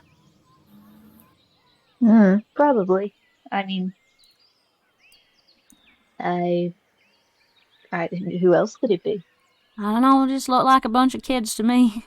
And, like, you can see Zenor giving Capricorn a shit eye from, like, her standing position, just like, But anyway. Right, so Archie, come on. Who are you and who is everyone? Bring them up here. You lead this. I'm going to sit here. Definitely not judging. Okay, you sit there and don't judge. Right, hi guys, I'm Archie. You know me. I've got the eyes. The sparkly ones. They look kind of like bubbles when I cried, You already know about all Oh, yeah, bubble eyes, says Bobby. That's right, Bobby. I remember. Yeah. Flopsy. This is Chicken King. I told you he was real, right? Flopsy, you come up here and show them just how real you are. Wait. Right, you get off the stage now. It's Flopsy's turn. All right. Well, he stands in front of you. Thank you, Archie, for the marvelous introduction. I am Flopsy Lapoose. I am the reigning Chicken King. You don't all have to bow for me. A little bit about me. I make the greatest cupcakes that you will ever have tasted in the world. Well, let me be the judge of that. And when I eat one, because I will, obviously, you're going to give us some. You can't tell us that you've got, cupcakes if you're not going to give me one, says Sloane, like with her arms crossed. All in good time. I'll make sure each and every one of you gets one to prove the point. Good. Other than that, I'm not very much of a fighter, so I guess you all can be my knights if I were to be the king. Bobby's like, yeah, that sounds good to me. Zena's just constantly silent with her arms crossed. And yes, I've made good friends with your good friend, Archie, along with my friends Clapperclaw and Holland. Yawn. Speaking too much. Right, you've done now. Come on, get off that stage. I was trying to get Clapperclaw up, yes, but... Oh, well, I'll tell you when he's coming up. Right, you, Zenor, go on. She gets up there and she's like, hi, I'm Zenor. I'm just here. And she gets down. See, quick, simple. That's how it's supposed to be. Sloane. And she just, gives him the biggest, sighing, eye roll as she walks past. And she's like, hello, everyone. I'm Sloane. I'm the brains behind the group. Sloane. Hi, Archie. I do remember you, by the way. It's just, Faye, Will being himself, Yeah, I'm Sloane. That's it. And she gets back down again. Right, Bobby, you're up next. Bobby, stumps over. He's a very short little dwarf kid. Oh.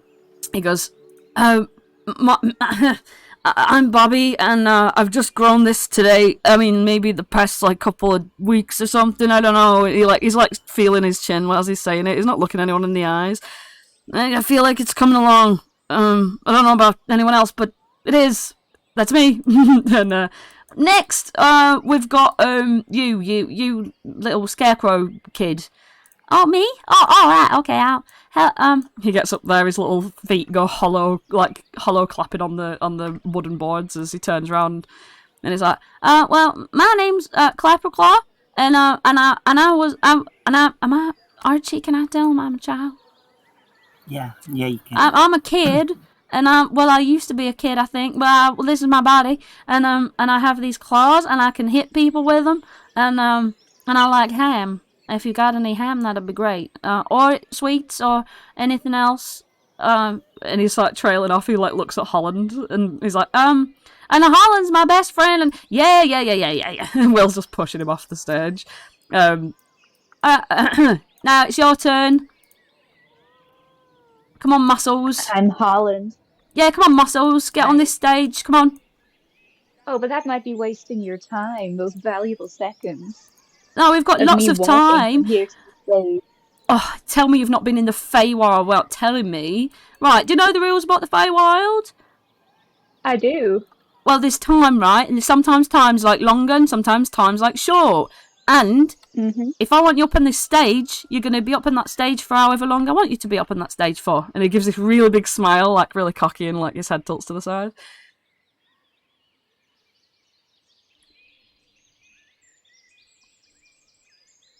Well, I'm also a child, everyone, and that's me.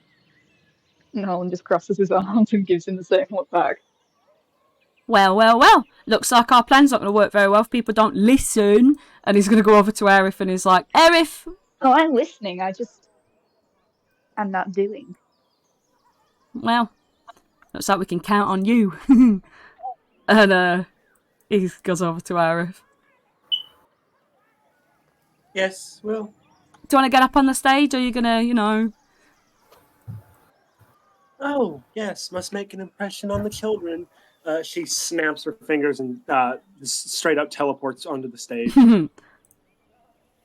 Nice. Hello, everybody. I'm Aerith. Some people call me the mother of the Feywild, though I blush every time I hear that one. And I can do this. And she gives Zenor a look as she slams into her full chainmail sword combo thing.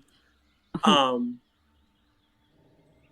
hope all of you enjoy my company, and I hope to be friends with all three of you, Zenor, Sloane, Bobby.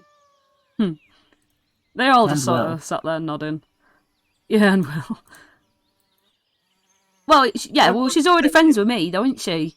Everyone's friends with me. Indeed. Everyone. Yeah, who's not? Oh, well, I didn't realize you were friends with who.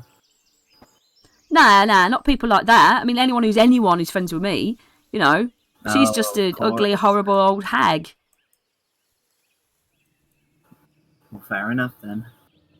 And as you say that, Archie, behind you, you hear this like sort of soft purring as out of this building just to the north of you, you see this quite large, sort of like puppy-sized black kitten just start prowling out. You can hear it purring like, I don't know if that's ever going to come through on microphone.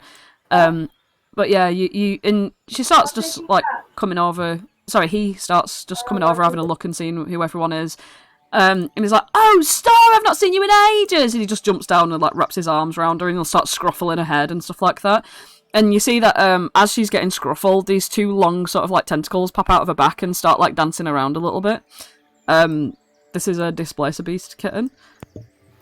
You got like a Displacer Beast as a pet? Yeah, you know about that. We've had Star a while, haven't we? I don't know. Not while I've been here. Really? Well, either way, we just found her wandering about, so we're like, oh, I'm definitely keeping that. Do you know, that's crazy. That reminds me of, because remember when I told you about that other Displacer Beast that I saw? You know, the one who finds kids. Well, you found a Displacer Beast. That's crazy. It's like flipped and reversed. Wow, that's actually insane. Oh my gosh. Wow, I never even thought about that. Wild. Feywild. He like slaps you on the shoulder and he's like, "That was a good one, Archie. I remember why I like you now." He's just like scruffling. He's so unaware, by the way. Like, he's not like worried if anyone don't like him. But yeah, so Flopsy. Flopsy will silently and slowly walk up without blinking, staring at Star, and go up and try and give Star a hug. I'm not sure. Give us an animal handling check. And Holland, you're going to hear through message, Holland, it's Star. I can't believe he's here of all places. 12, how does the hug attempt go? Yeah, she's... sorry, he doesn't resist you. He just... what's the word? He lets you, but I think you're being too tentative with him. You know what I mean? Like, you could be a bit rougher like Will is, and... You know what I mean? Yeah, this is just a picture for everyone to see. Star and Will. Nice little handout there for y'all. That's Star and Will. I can't really see it that big on the stream, but yeah. You got the kids in the background? yeah, there's the kids in the background playing, which they've all sort of like pissed off to do at this point. Sorry, there's a shitload of birds on my soundscape for some reason. Yeah, what's that all about? It just falls into it some reason. I have no idea. Like, I don't mean for it to happen. I'll try turning them off. Crows and ravens, that's the bastard. Get off there. Yeah, for some reason, whenever I click it, it's just a little orc preset. But anyway, yeah, when you go to stroke him, he's enjoying getting scruffled off Will, but like your hands seem to like go through him a little bit in places. Like you being tentative anyway, but like you don't feel like you're touching much. Like you're like, what is this? You know from knowing Durla though that she can look like she's in a place that she's not. Mm-hmm. Yeah.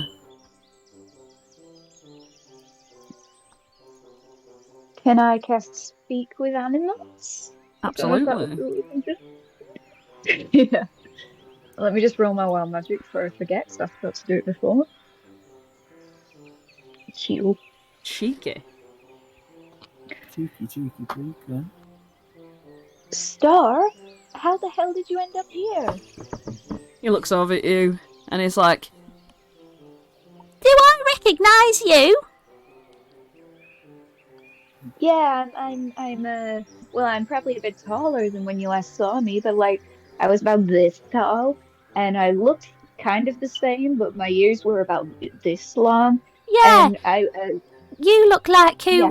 was on a carousel in my dreams. Well, that wasn't a dream. I actually own. Well, I don't own. I run the carousel with Diana, and Flopsy runs the feasting orchard now. But he didn't then. It would have been the cupcake stand, and that's like right next to where your mom is. My mum? Yeah. he looks a bit thoughtful as a kitten can, and he's like, wait, what's cracking off here? He's like, he just thinks about it for a second, and he's like, I didn't know I had a mum. Of course you do. She's very big, and she's got butterfly wings, and she misses you a lot, and her name's Durlagron. Mama Durlagron. he looks blankly at you and is like, I'm like big, like me, bigger. you don't get it. He's like, what? Out of in common. Flopsy, do you have the ball? Do I have the ball? I was going to ask if you had it. I hope that Felix isn't the one that has it. Felix is the one who has it. Yeah, but that was before. No, that was sorted, yeah. There. Do I have it now? I'm pretty sure you have it, Holland. Oh, what's It's this? a good idea to take it out, yes. Whoa, I thought this was a leg of ham, but what do you know? It's a little red ball with a star on it. Do you remember this star? It's a little mirror ball with it's like a yeah, as soon as you produce this mirror ball and he's like me but big, he looks into the reflection of this ball and he splays out his reflection to look bigger. And he's looking deep into it, and he's like, Mummy? he looks up at you and he's like, Do you know where she is? I remember now. And I remember I went playing in the Hall of Illusions. And then I came here. Is she alright? Oh. Yes, she is. We're well, she's still at the carnival, and we're on our way, like, kind of back. We've got to like save it first, but we can get you back home, see your mom. Okay. he looks around at Will, who's like, you know, you're only speaking to Star, no one else can hear it. And he he just like dives into like a little play fight with him, and you can see that he's like, it's almost like he don't want to leave to an extent, but like it's almost like, you know, when it's like your parents say that you have to leave soon, so you have like 5 minutes more extra playing with your friends, kind of vibe. Yeah, that's the kind of vibe that you get from him. I'll go to Flopsy and explain everything that we've just said. Mm-hmm. So, like, well, I mean, we have to take him with us, obviously, but do we have to, like, take him with us now? Should we come back for him? I wouldn't like to bring him along on all of the possibly dangerous things. I mean, he's maybe in danger with Will, but he's well taken care of. He's not in danger as well. Are you saying this out loud? Yeah. Okay. I assumed we were just talking to each other normally. Yeah. Okay. And it's like, danger, what you on about? This is the safest place he could be. Like, we're all like the top fighters, and besides, what are you even talking about taking him? He's my pet. He's not a pet. He's not a person, but you know what I mean. He's his own creature. Yeah, and he's going to grow up into a big creature that's going to defend this entire tree. Well, there's already a big creature who misses him a lot, and that's his mother. Mothers, who needs a mother? What's the point in Shut that? up. What is the point in having a mum, anyways? I'm glad I don't have a mum.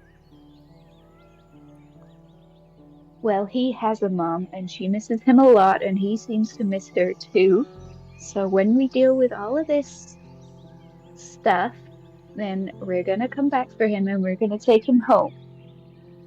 Well, good for him, but it's not happening because he's mine. And this is where he lives now. He's not yours. Because we're stood here, are we yours now too? No. Is them the three yours as well? Well, yeah. He looks a little different. Is he your property? No, not property, guys. because if that was true, then it'd be an object, and it's not, is it? These are all my people, the Getaway Gang, Star, my new owlbear, right? And you can't just take things away from me. Guys, don't fight, right? As So- Will is talking. What's Sorry, that, Jason? As Will is talking, Aerith comes up behind him and gingerly puts a hand on his shoulder and says, Will, He turns around like, what? I know you might be upset. Upset? They're threatening to take away my star. We're not threatening to do anything, Will. We just want what's best for Star. I'm sure he could make the decision himself. Well, why doesn't he? That's what I was going to suggest just then. Why? I mean, Holland just spoke to Star, right? I mean, Will wants Star to stay. You guys want Star to go, but surely the choice is up to Star. If he's his own person, like you're saying, Holland, then he has his own mind. He should make his own choices. He might not want to go back, and that's just his own choice. You do have to think at the same time, though, Archie. Star is just a child. Well, so was I when I came here. So was Zenor. So is Sloan. So is everyone here, except you and Aerith and me now. But it's up to everyone. Just because you're a child doesn't mean you don't get a choice. That's not fair, Flopsy. No, unfortunately, I think when you were children and you came here, you didn't have a choice. And that was very unfair to you, but Star does have a choice now. Well, then let Star make it. He I did just want make to it. make... Well, yes. I'm rallying for him. I'm not trying to control him like this guy is. He wants to go back to his mommy, so I'm gonna take him. Did he? And that's that. Did he say that, or did you say you're gonna take him back? No, he said that. He said he wanted to see his mommy. He looked into the ball and saw himself and said, I want to see my mommy. Well, that's paraphrasing, but that is what he said. I want to roll an insight on that. I can't. I'm I alive. can't. I don't remember exactly. I Are think you he lying? did. No, I don't believe I am. Am I lying? Holland's not lying, no. It maybe might not have Oh. been phrased by that, but Star did give the impression that he does want to see his mum. Oh, okay. Well, in that case, Archie. Like, that was the vibe. Well, then in that case, all right. Will, What? if Star wants to go home, you'd let Star go home, right? Well, yeah, obviously. Just like you did, Right. and you wanted to go and grow up. This is Well- what I mean, like, when you left here, and he, like, gets a bit of a crook in his throat, it's like, when you left here, we were one man down, weren't we? We're one girl down, anyway.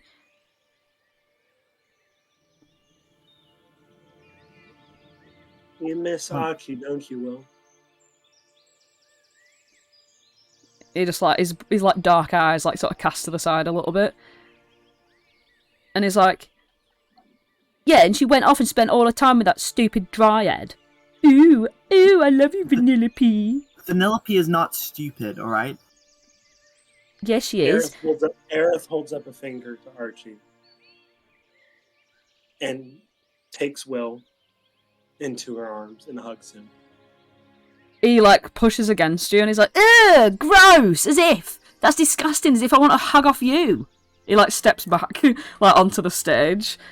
Like, no, I'm not one of them little, like, kids who don't know how to fend for themselves that need looking after. I never said you were. Right, well, don't hug What me do you- then, and I don't want you to. Okay. I'm sorry. Good. You might say that you don't need looking after, Will, but you do seem to be a bit worried about that kind of thing. You've got all of your men here, as you say, and you're And girls. upset that Archie left. I've heard a lot about the Getaway Gang and how great they are, but is this all of your numbers? For now, until I collect more, but some of them just aren't strong enough. Well, you seem scared and, well, maybe not scared, I know you won't admit to that, but you want to protect yourself, yes, with having so many men and not having them leave. No, Well- I want to get them kids off Scabifer. I don't want to protect myself, I don't care about my own self. Are you kidding? Well, what I was going to say is Archie may have grown up, and me and Aerith might be doddering old fools to you, and, well, Holland and Clapperclaw are Yeah. quite young, so they fit in. But we can still help. I'm not asking to be part of the Getaway Gang, but if you're upset about people leaving and worried about getting things done, surely rather than fighting and mocking Archie for leaving, we could be part of this plan that you had. Well, you know what? That's just brightened up my day because it's exactly what I wanted to do, right? Because, listen, right, Archie, you would never even believe this, right? I have got an amazing plan, right? Listen. And it's almost like he's completely forgotten about any of the weird, awkward vibe that existed before. He has just completely changed personality back into that energetic thing that he was. So anyway, right, here's the thing. He grabs a stick and he starts, drawing, a map of Scabatha's, lair in the ground. And you can actually get to see what the lair looks like. Well, you're going to see the bloody map. You're going to see the bloody map. Now, I'm just going to put you on the map for a second just so that you can view the map. Don't put your characters on there or anything like that, but you can see pretty much so it doesn't do it as detailed as the actual map is, of course, so, Yes, he does. imagine it's just drawn in the sand sort of thing. Like the bits of mud and stuff that's collected in the branches of Little Oak. And he just scrapes this into... I know it's going to take a while for it to load properly. He just scrapes this into the ground. And he's like, right, so, here's the thing, right? So when I was there, peeping, right, obviously I was looking at the Goblin Market for a sec, which is, down here, and he points to this bit on the map. I think. Let me just make sure that's correct. Oh no, sorry, the Goblin Market. Fucking hell, it's right here. Well, the goblins. The goblins are on the. The goblins aren't drawn on his. What's the word? On his map that he's drawn for you. But yeah, Goblin Market. Oh, there is some things that are visible. Whatever. You don't know what they are. just pretend you're just seeing the map. And he's like, and I was like way over here, down in this bush, keeping my eyes out. You know what I'm saying? And that's where I saw that woman. You know. And then he's just basically going to point around the whole place and show you where things are. Just give me a sec. Okay. And so he goes, right. Oh my god, where the fuck is everything? Oh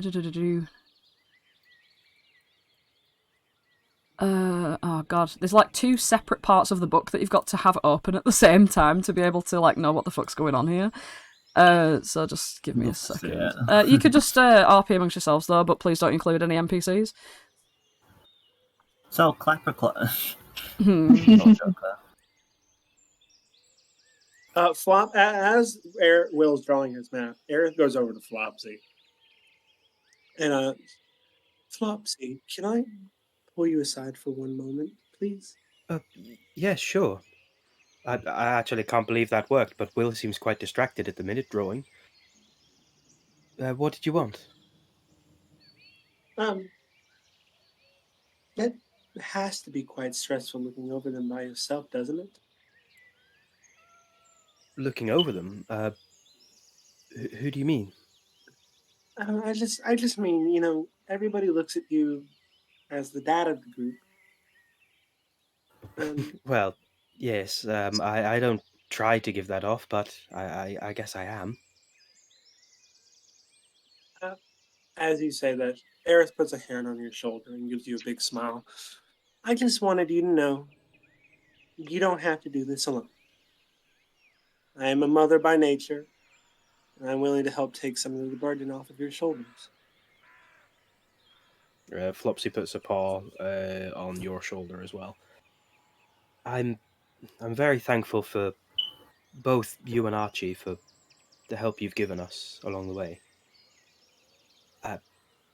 Truth is, I am very worried about Holland, even though, you know, he can protect himself better than I can. But I'm thankful that it's not just me that he has looking out for him. One more thing, Flopsy. Yes? I do want to compliment your marvelous style. Oh, it's been a while since anybody had the good taste to recognize it. Why, thank you. No problem. And then she walks back over to the group. As Flopsy walks back over, he kind of like stunts his clothes a little bit while he walks. Meanwhile, I guess I was talking to Holland. Hey, Skipper, sorry for arguing with you back then. I just, I didn't hear your conversation, and I just wanted to make sure that, you know, everyone had a choice. I didn't mean to make it sound like you weren't giving him a choice. No, it's okay. I was speaking to him in cat, I suppose. So it was just my word against Will's? No, that's not how that. You know what I mean. Yeah. I don't want you thinking that I don't believe you or anything. I just didn't know. It's okay. I think we all kind of want what's best for Star, and we were just not on the same page. Well, as long as, you know, Star knows what he wants, then that's what matters. We'll just, you know, maybe... I think Will's just excited to have a pet, as he said, but I think he'll realize that, you know, he's a bit more than that, I guess. Yeah. I mean, Well, if there's a chance to reunite him with his mom, he deserves it. Just because Will doesn't see the value in that.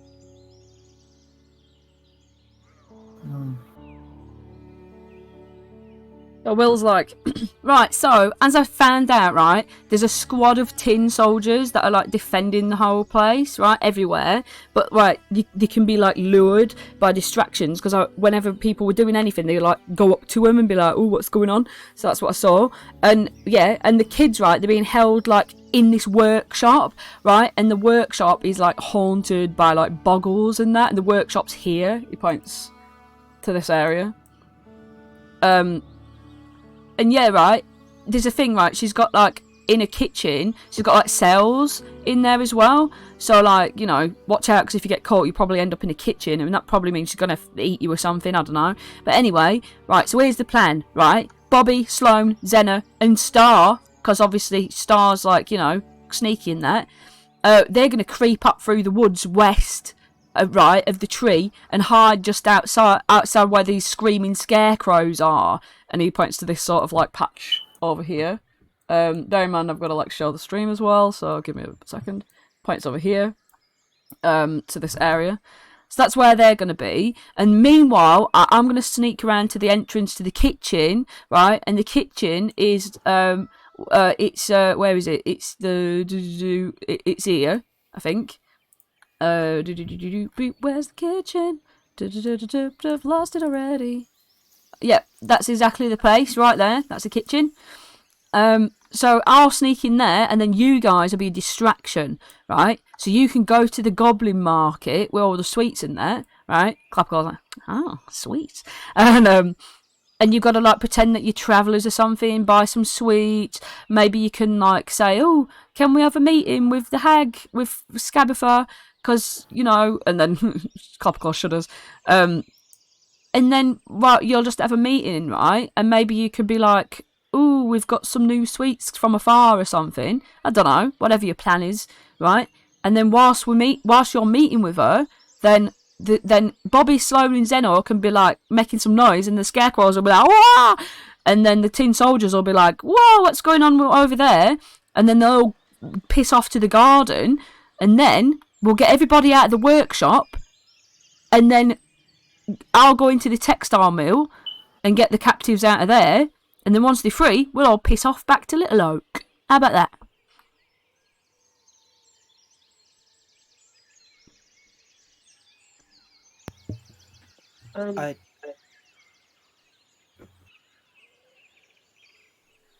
What happens if Scabatha catches on to us? Well, you're just going to have to think on your feet, aren't you? What, are you too scared to be, to go near Scabifer? I'm not scared. No, I'm not. I rather want to talk to her, actually. Well, I also wouldn't advise that. I think Will knows what I mean, as Aerith gives him a very sly look.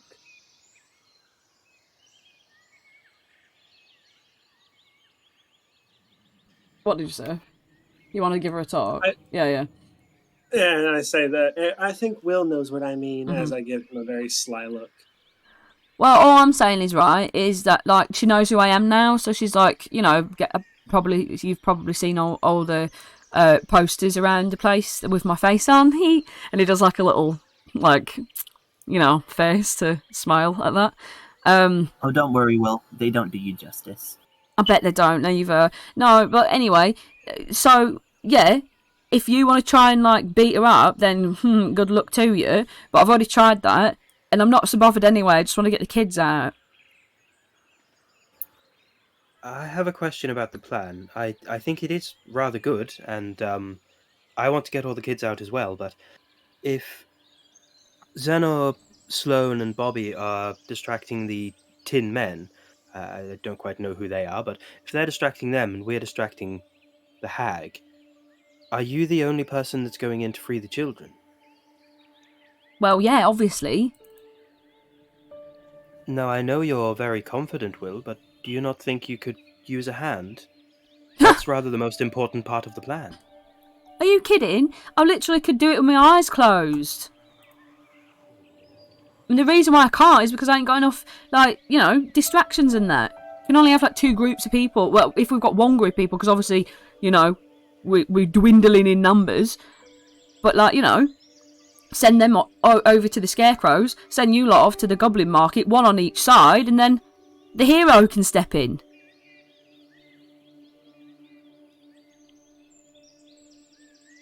Archie, you know Will a lot more than I do.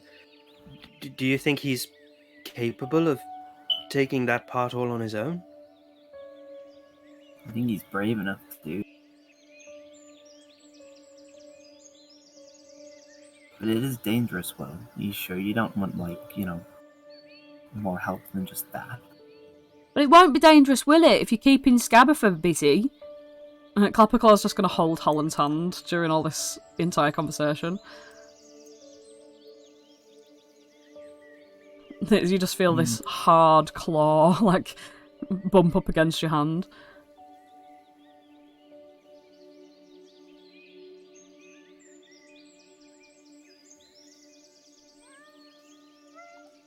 Yeah, Holland like takes his hand and like squeezes it, and then like sort of involuntarily, like subconsciously reaches his hand up to his necklace, but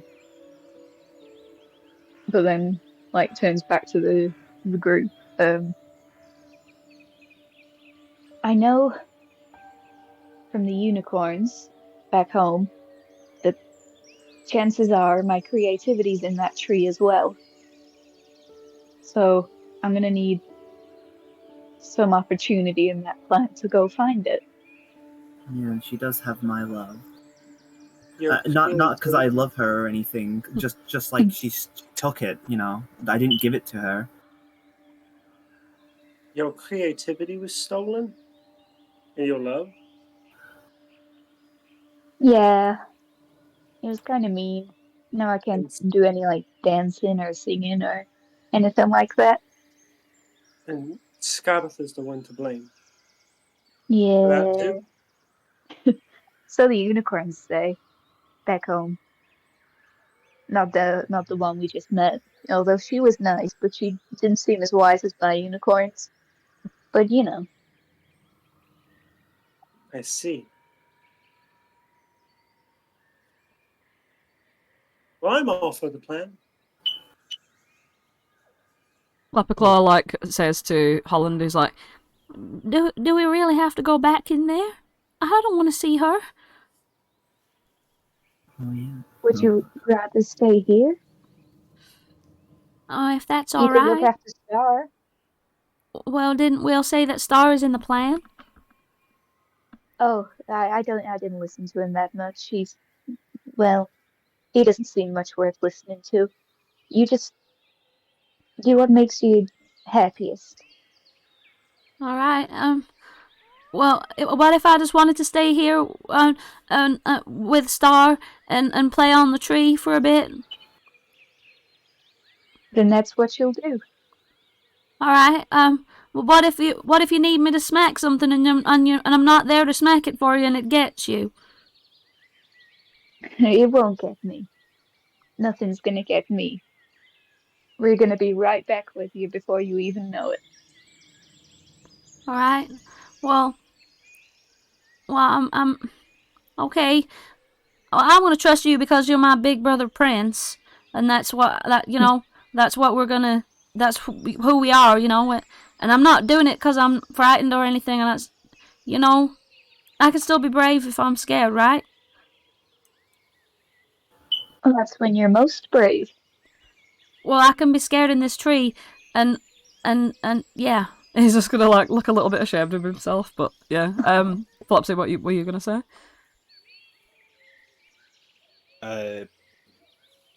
With Holland and Archie both having investments in that, I'll go to Will and say, well, me and Aerith could try and distract Scabatha, but we're going to need Archie and Holland to somehow gain access as well. Maybe they could go with you? Me? But I'm doing the main bit. Like, you guys are going to the market, you know, you gotta look like a group of travellers. Well, Scabatha has things from both Archie and Holland that they can't just ignore. They have to go and get them back. Well, I'm not getting mine back. Are you sure? It should be tucked away in her hideout. If you can find it, we can take it with us. No, she didn't say anything. Well, I'll turn back to Will. Well, they should certainly get the chance to get what's been taken from them. I know a very important part of the plan is distracting Scabatha and making sure she doesn't have any knowledge of what you're doing, but we can't be so close and pass up the opportunity to get what's been taken. Holland's been growing up without his creativity for years now. Well, how's about this? When you're in your meeting, and then them scarecrows go screaming off and that, and all the little tin soldiers go, "Oh, what's going on?" Well, and obviously Scabatha's going to be distracted, isn't she? So once she's distracted, then you can do what you want. All I cares about is that you get them kids out, and that's it. Why would you want to do anything else?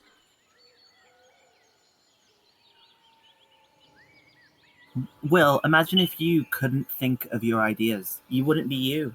Holland can't think of an idea like that. He can't, even think of, drawing a flower. He looks down at his map. Yeah, he looks down at his map that is drawn that's, kind of detailed. He looks up and he goes, "You know what? You're absolutely right, Archie. I've never even thought about anything like that before.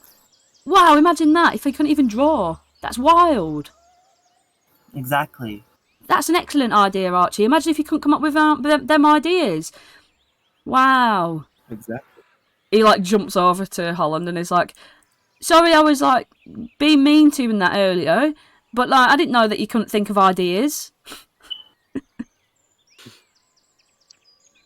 It's fine, but you can repay me by letting Star stay here with Claw. He looks at Star.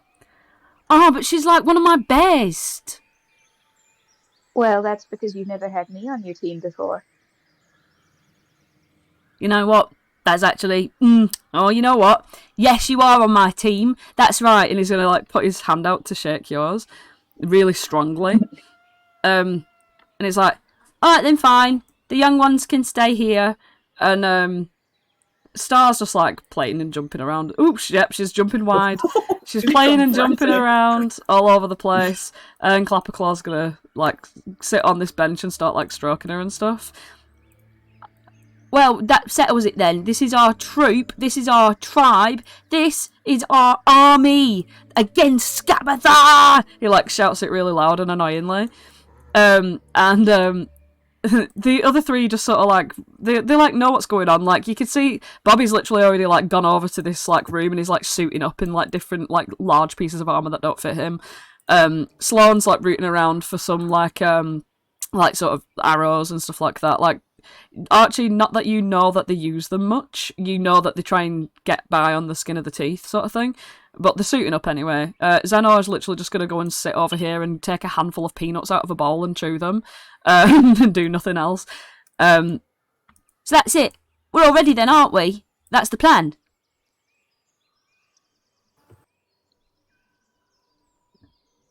I mean, I agree. I say we set out as soon as possible. Well, sounds good to me. And he jumps off the tree. Oh. He jumps straight down Is onto any his enough elbow. pre-haste? Come on, everybody! Oh, jeepers. Well, we don't even have, disguises. I don't think we will need them. Has Scabatha ever seen any of us before? I know she's never seen me. Xenor comes over to Archie and she's like, "If you want to get ready in any way you want, then that's fine. He's not going to leave without us." She looks down at the tree and he's there, kicking his legs around, he's really excited to get going, but he's not, you feel like there's just something not there in him. He's not setting off without you, but he's revving up the engine sort of thing. Yeah, take your time. You don't have to, do everything he says all the time. I mean, I know that Xenomorph. You know, he's not the boss of me. Besides, I'm the oldest, so. But you know, I don't let that get to my head. You know, I'm not like an adult. You know, I'm just like not a kid. You know. Well, anyway, I'm planning to take some more of these peanuts. Because I need something to do whilst we're waiting. That's all we have to do is frighten some scarecrows. So, you know. Yeah. No skin off my teeth. No skin off your tusks, right? Mm. Do you have any outfits I could wear? Like, you know, just to get into the. Well, we got the into unicorn character. You have, costume like, still. If, it's bundled up over there. She points to it, and you see this just literally I like it's literally a fucking like tarp, like with a wooden horse's head mounted to like a stick that's separate from the tarp. So like you put like it's a big sheet that like you can put over everyone, and then someone at the front will hold the head on a stick. And there's like little holes cut into the tarp that's just like you can see through to see where you're going. Yeah, we have the unicorn costume. I think that might be a bit too, like, on the horn or something. I'm still trying to figure out words, you know. Well, I mean, you know, I suppose I could just wear the tarp and pretend to be like a ghost or something. Maybe that would like scare her. Maybe. I don't know what's gonna happen. I just go along with whatever he says, and if the plan changes, then do whatever he didn't say.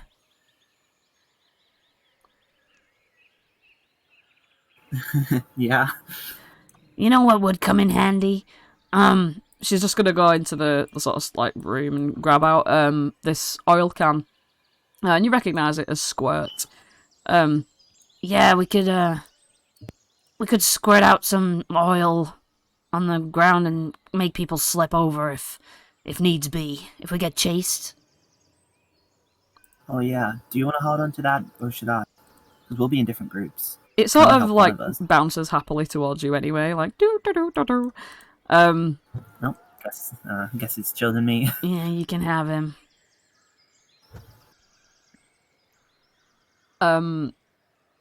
Yeah, the rest of the kids just continue getting ready.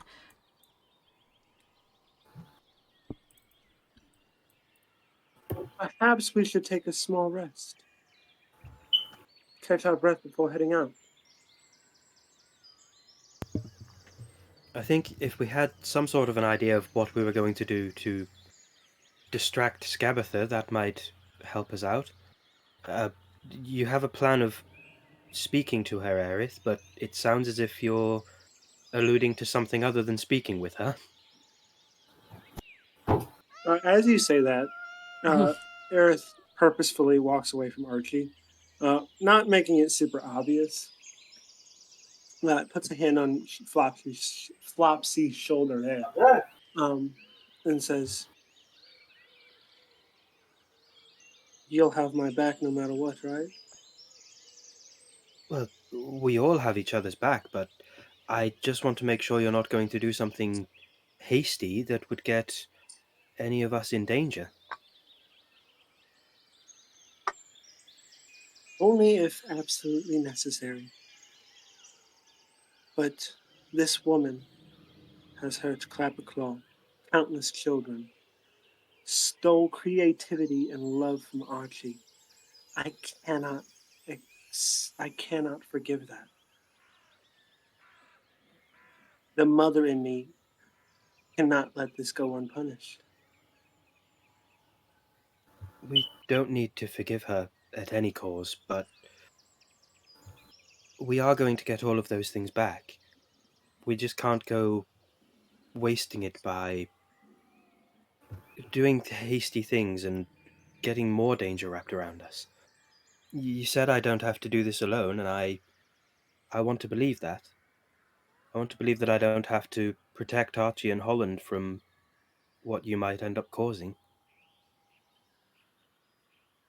I trust you to do the right thing. I don't want it to sound too scary, but we are going to talk to the great bad Scabatha today. I just want to make sure we're all on the same page.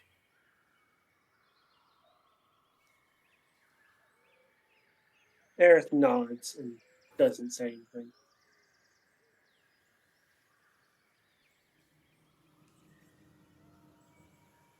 Yeah, Archie, like, with a 20 passive perception, fully noticed that you walked away. So he's just sort of kicking around, realising there's a like private conversation going on. So just sort of like kicking the dirt.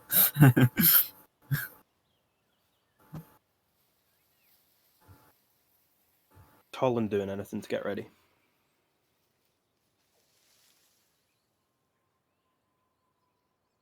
Holland's just going to spend the like remaining time before everyone sort of gets going, just with Clapperclaw, just trying to like ease the embarrassment he had.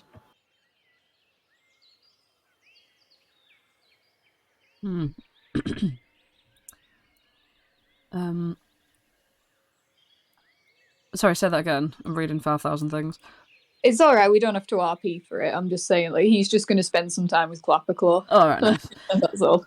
Alright, yeah, and sort of, as you look like you setting off to leave, Clapperclaw, like, looks at you and is like, You will be real careful, right? You're not, you know, and you're not gonna let anybody else get hurt neither, aren't you? I can promise you that, and we'll bring you back some ham. Really?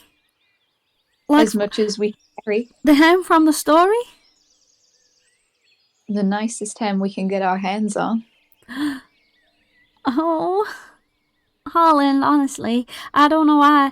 I mean, I'm glad I've got a brother like you. Well, I'm glad I've got a brother like you. it's gonna give you a big cuddle. Oh, you're my little brother prince to my big to your big brother prince. I'm the little brother prince to the big brother prince and our dad, King Flopsy. King Butterfly, Cupcake Manager Flopsy. King Custard Drinking Flopsy. That's him, right? Alright, bye. I'm kind of stalling a little here because I don't want you to go, but okay. I know, but the sooner we go, the sooner we come back with ham. Yeah. Like, his head just, like, tilts up to the sky as he dreams of the ham. As we like are walking away, he just kind of like mumbles to Flopsy like, "No, we also need to get some ham." Before we leave the city. I'll add it to the shopping list. Boiled linseed oil. Alright, okay. Right, so you make your way down Little Oak. Or does anyone want to do anything before you go? I don't think so. No, I think we're good. I Okay. think we're all right. Nice. So, you make your way through the forests. Will sort of got you piled all on the back of his carriage.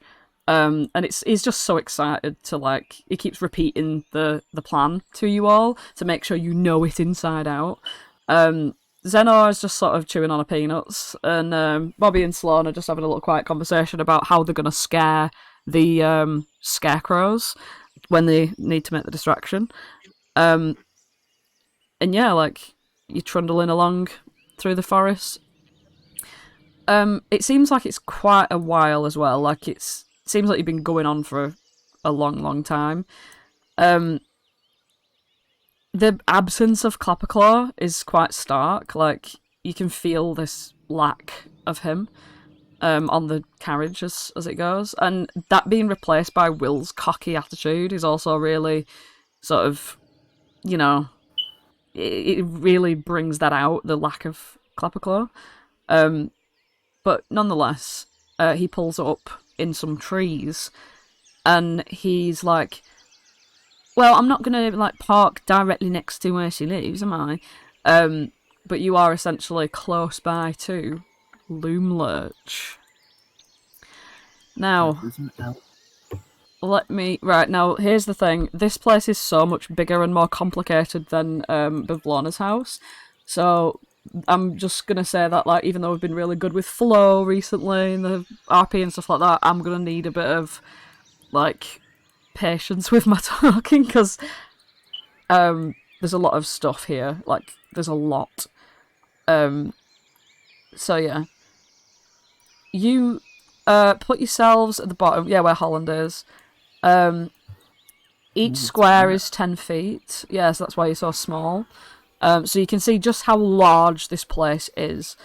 You see these like sort of gnarled bridges formed by tangled tree roots that have burst up out of this long tree that lays on its side on the ground. I'm just showing the map to everybody. This long tree is absolutely gigantic. Has obviously fallen over, and its bare roots that have been revealed underneath form and twist to create these wooden bridges. You're a fair way away on this. I'll say you're actually quite. Yeah, you're pretty much accurately placed. But just pretend that you're in some bushes, as obviously, Will's not going to want to park up right directly next to it. I'm just going to size you all properly. Squirts there, the oil can. But can we just say that you have it as an object, Archie? Squirt the oil can, yep. We've got Will. How many times can it be used? 3. And we have and then recharge. 3 in a recharge. And then we've got the kids. Oops, cracky. The kids are immediately just gonna like nod at Will and go near the garden where they said they'd be. So they've already just like done the little fingers on their mouth like shh, and then buggered off all the way around. Like it's like they've gone off like on a long journey all the way west, all the way past the double bridges, literally along the cavern, along the, you know what I mean? You can't even see them because they disappear into some wood somewhere. They've gone. Will sort of like puts his hands in circles and peers through them like binoculars, and he like looks over the whole place. He's like, well, right, this is it. Here we are. Loom Lurch. Well, if it isn't Loom Lurch... I see why they call it Loom Lurch. Because it looms? Or because it lurches? It makes your tummy go burr. Burr. Come on, your tumbly's rumbly? Yeah. Oh, don't forget we need some ham.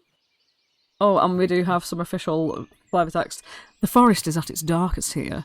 Up ahead, a colossal dead oak tree lies on its side. 3 living trees grown naturally out of its fallen remains.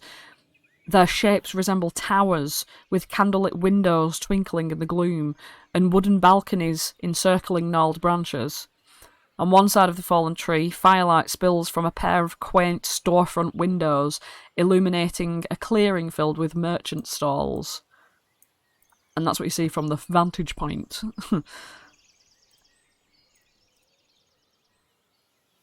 Right, so we legally have to go and, annoy these goblins? Well, let's see if they've got anything to eat, like, or whatever. But is everyone clear on the plan? Yeah, you may just have a little discussion of what you want to do whilst I'm also figuring out some of the stuff. Yep. Like, I was definitely listening. From what I gather, Ooh. the plan is we go into the goblin market, we pretend to be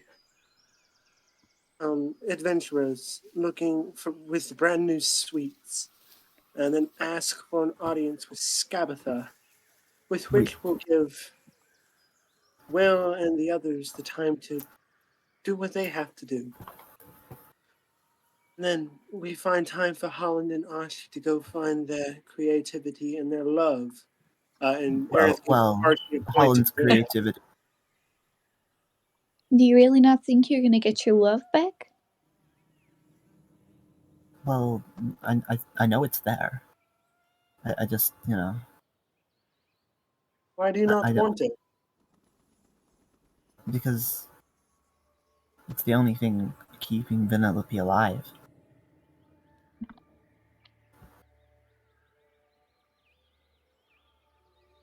You know, I have somebody very dear to me Yeah. that not like. And Aerith blushes very quickly when she realizes the context of the situation. No, I'm not like in love with anybody. Don't get the wrong idea. I mean, I don't really have any time to do that, considering I'm always in the orphanage, and it gets really complicated trying to start relationships and take care of children at the same time. People nowadays don't want to deal with a mother with kids. uh, um, Oh, I bless meant her. I meant more so someone that took care of me a very long time ago is unfortunately no longer with us, and I still love her. You can love somebody and not be with them. What? No, I mean, if I get my love, that's the only thing stopping Babylona from killing Vanellope. Then we'll have to do something about that, won't we? Well, like what? Give away something else? The color in my eyes again? Well, it's not a given that if you take your love back that Vanellope will die immediately, is it? But it might Them- happen.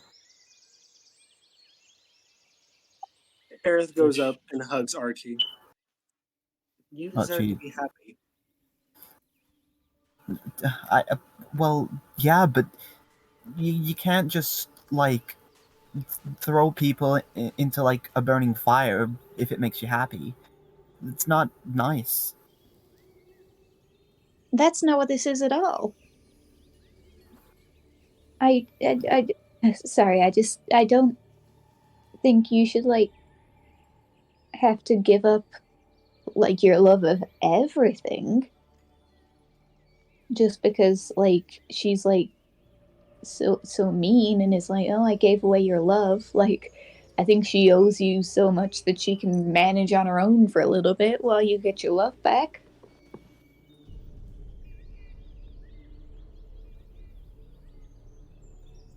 I have a bit of an idea about this. Archie, if a tree falls in a forest and no one is around to hear it, would you say that it made a sound? Yeah, I suppose. Well, if no one's there Or to would hear you the rather sound, say no? then I personally believe it would be a no because no one would be there to notice it. And, well, even if it does make the sound with no one to notice it, what harm does it do? So, if someone were to remove your love from Scabatha's collection, but she wasn't there to notice that it had gone, what harm could it really do? Does it hurt Vanellope at all? Well, I understand what you're saying, but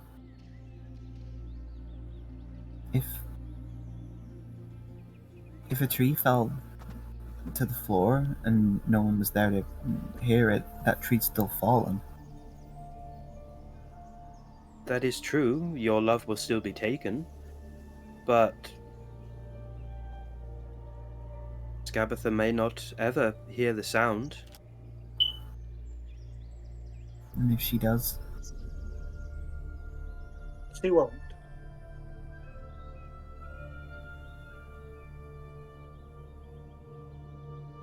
By the time she notices, we could have got something else.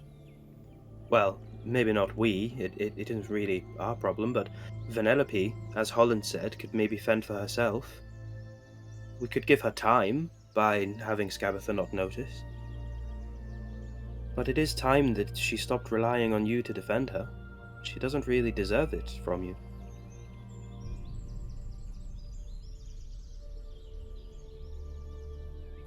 well,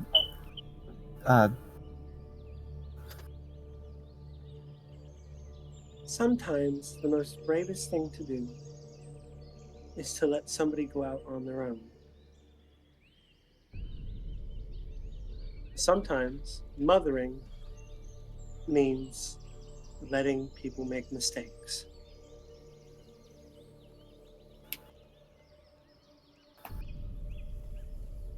Well, I'm not anyone's mom. Vanellope's not my daughter. She's a tree lady. I think you misunderstand me. You've And so spent what do you mean? so long looking after Penelope and doing what you feel was necessary for them to be happy. And you never looked at yourself. Penelope will be fine, Archie. You God would for be so yourself. selfish.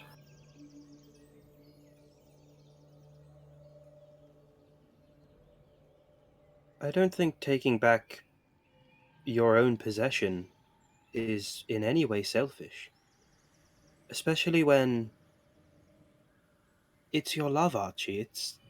It's a possession to give away. That's the least selfish thing that you could take.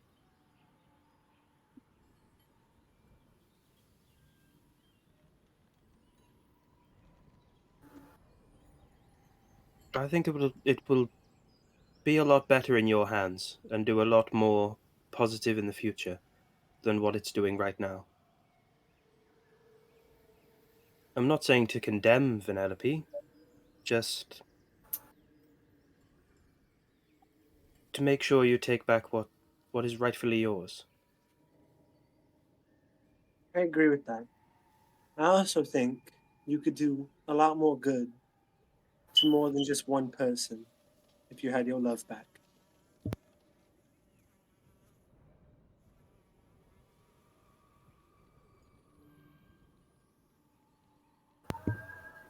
Archie just starts walking in.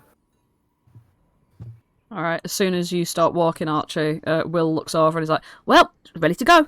And he's just gonna fucking piss off right down here as he's gonna make his way round the entire map to the north end of it, where the sort of kitchen area is. Because that's his thing to do. Yeah, he's gonna hide in a tree over yonder. Over thither. Over in here. Hey! So, Archie, you're approaching this this bridge, and as you're sort of marching away from Aerith, Flopsy, and Holland, you your foot just goes down on it straight away, and you notice it makes this loud creaking noise.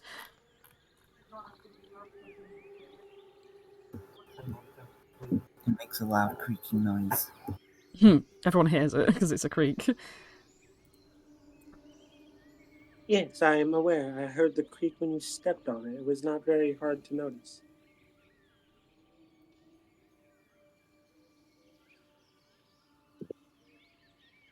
Well, no turning back, guys. I love all of you, by the way.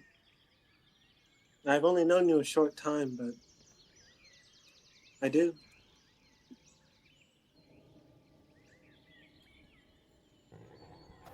Oh, we Well, love you too. you're all very nice. I mean, I like you all. I could say I love you if it makes you feel When better. you try and say I love you, you Well, you can't say yeah. that. Yeah. I probably couldn't actually say it. I've not tried. Well, I'll say it for her. I, Archie, love you, Aerith, and also Flopsy and Holland.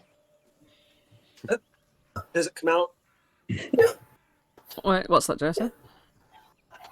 When Holland tries to speak for Archie, does it come out? Does the word love come out? Yeah, yeah.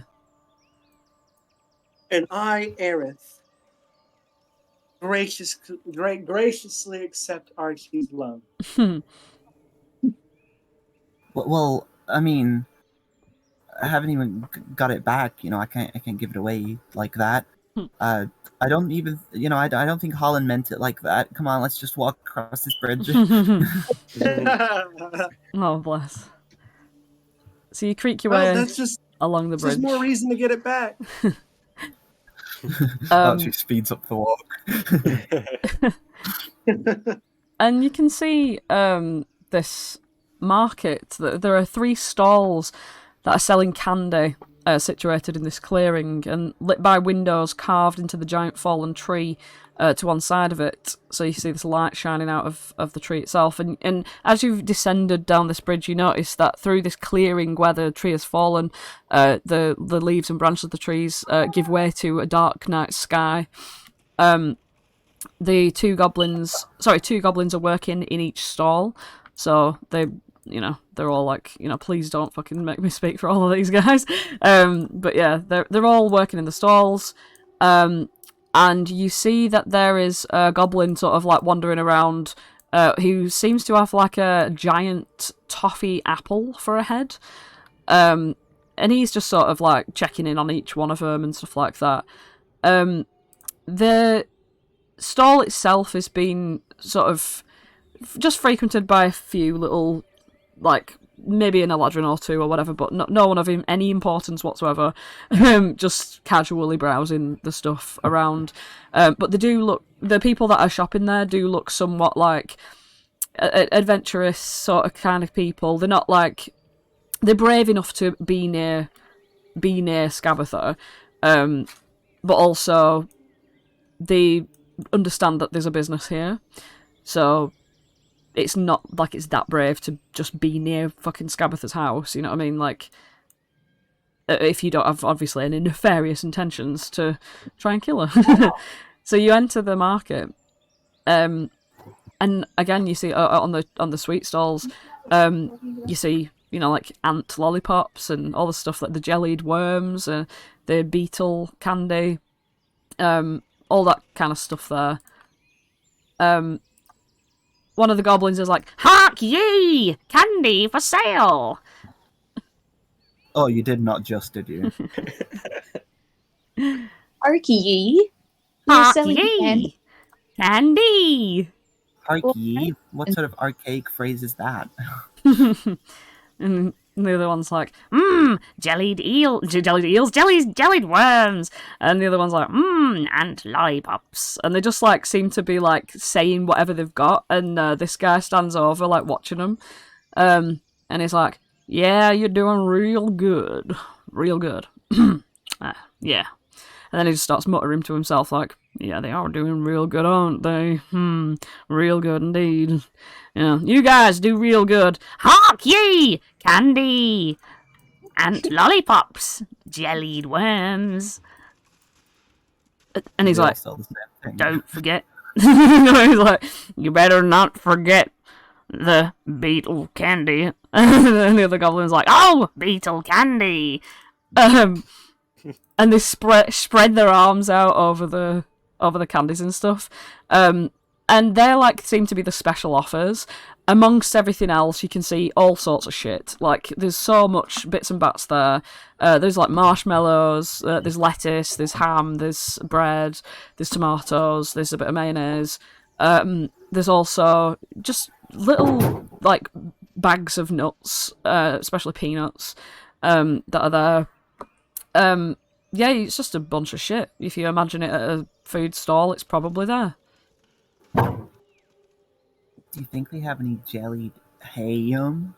Oh, they've got the Green ham. Holland? Oh my god, they've got the ham. The ham hangs in like on hooks on the ceilings of the market stall.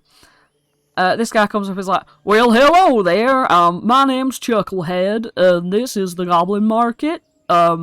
We sell beetle candy, we sell ant lollipops, and we sell a bit of jellied worms, if you're interested." Oh, hi, I'm Archie, and I'm evil, and these are my evil friends. And I give everyone a big wink. Roll me a deception check. Oh my god. Dump stat. Deception. Oh, I do actually have proficiency in it. He looks at you and he goes, "Evil? Why, I could never think that you were evil. You look not evil at all. In fact, you look quite nice to me." What? No, I look terrible. "No, you and all your friends. You look real nice. Every last one of you. In fact, you look nice enough to be able to enjoy a nice ant lollipop." And he grabs one off the side and, like, gives one to Holland. Oh, do we not have to be evil? Why does anybody have to be nothing? Or anything at all?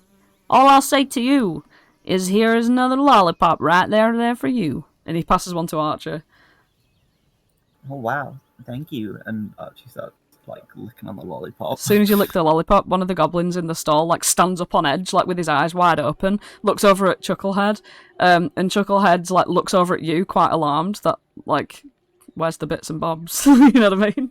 No, Archie. Oh, no, yeah, sure. Would never forget. Mm. Archie says, oh, and, hands a ball of yarn out. Roll a d8. Oh, bloody heck.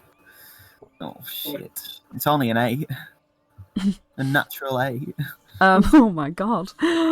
And as soon as you pass him the ball of yarn, your hand just retracts away into your body. All of your limbs retract up into your body, right? And you shrink to the form of a butterfly. Chucklehead's just like, well, that's a good one. You're a butterfly, Archie. Archie flaps about, flitting through the air. Lands on Flop's head. Archie, you're gonna be a butterfly for an hour. What? What has just happened to our friend? What have you done? Oh, that's all right. They're stopped being a butterfly in a bit of time. I don't know how much, but it could be a long time. Well, as far as I saw, she was given a lolly and gave something back. Was there anything wrong with the transaction? Wrong? Well, I certainly hope there's nothing wrong with my special ingredients inside my candy. Flopsy snaps his attention to Holland, who's holding one of the lollies. He's not touched it because he wants ham instead. Well, it doesn't just turn people into butterflies, neither. They do all sorts of different stuff. Well, what kind of things can we expect? Is it different every time? Pretty much. That's the fun of it. And some people like to come here to get these candies and see what it does on people they might not like, but see what it does on people they do like, just to have a bit of fun, you know? There's no such thing as bad and good here at this candy market. Will the ham Seems quite nice. affect people too? Every single darn thing.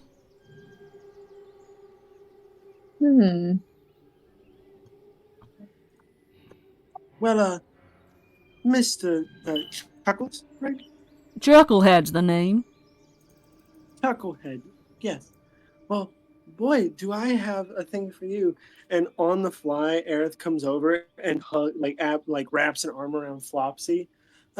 Me and my husband have been working on cupcakes for a very long time. Evil cupcakes. Flaps out of the way to not get crushed. Evil cupcakes, yes. And we heard about a most vile witch mother in the area, and we thought, who would love evil cupcakes more than her? We were hoping to meet Scabatha. Well, you want to have a... Oh, okay, you want to have a meeting with Scabatha, huh? And you're a businesswoman? Of sorts, yes. Roll me a deception check.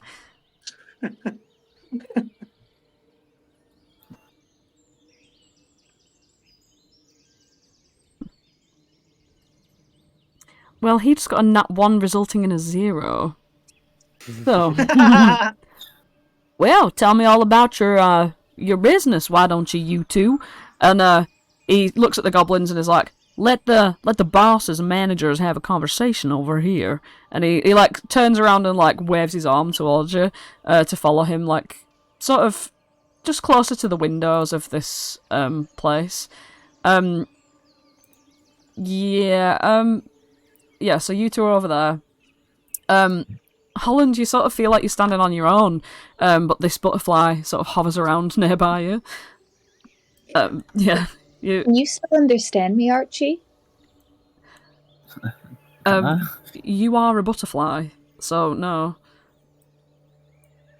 Much in the same way that you had to cast speak with animals on the fucking sheep, okay. you know what I mean? Yeah. Can I still cast magic?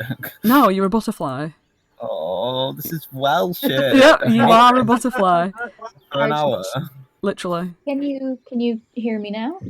That I've cast speak with animals? Yes. Oh, I'm not an animal, am I? You're a butterfly. Well, yeah, I can see that. A butterfly? I thought it was just a normal fly, so I'm kind of relieved to hear that it's like a butter one. Yeah, you're sweet like butter. Is butter sweet? Well, not if you have like a lump of butter. Well, this isn't my strong suit. Not mine either. I'm just gonna buy ham. You're just gonna bite the ham? Buy some. Oh ham. god, I thought you were just gonna fucking eat some ham and see what happens. Well, The goblin's like, ham ye, and he like holds the ham out towards you. I'll give him a. What trinkets do I even own? I'm running low on trinkets that don't have value to me. Oh, don't worry, I'll pay for it for you. Oh, wait a minute. I'll give him a deck of cards. He's like, thank you. Pops it on the like little cash register sort of thing that's like ding. When he opens it as well, it's like a fucking treasure chest of shit. Like it's just loads of bits and bats of crap. But yeah, over at Aerith, Flopsy, and Chucklehead. Did you say it's nighttime? Yes. Is the moon out? You look up and you don't see any moon. No, it's kind of cloudy in the night too. Even if there was a moon, you probably wouldn't be able to see it. Yeah. Well, Aerith actually gives off a very faint, sparkly glow. When nighttime hits. Nice. So that's what you see, Flopsy. This very sparkly Eladrin. As I was saying, yes, the stock market in the Feywild has gone down drastically these days. And yeah, I know what you mean. Yes, and so I thought, why not freshen things up in the food industry? Like your hams and stuff, ingenious, but like sweets and stuff like that people are rooting for those these days. Yeah, I thought about them pigs down at the garden. I thought, well, them pigs are just sitting there doing nothing, so I thought I might as well,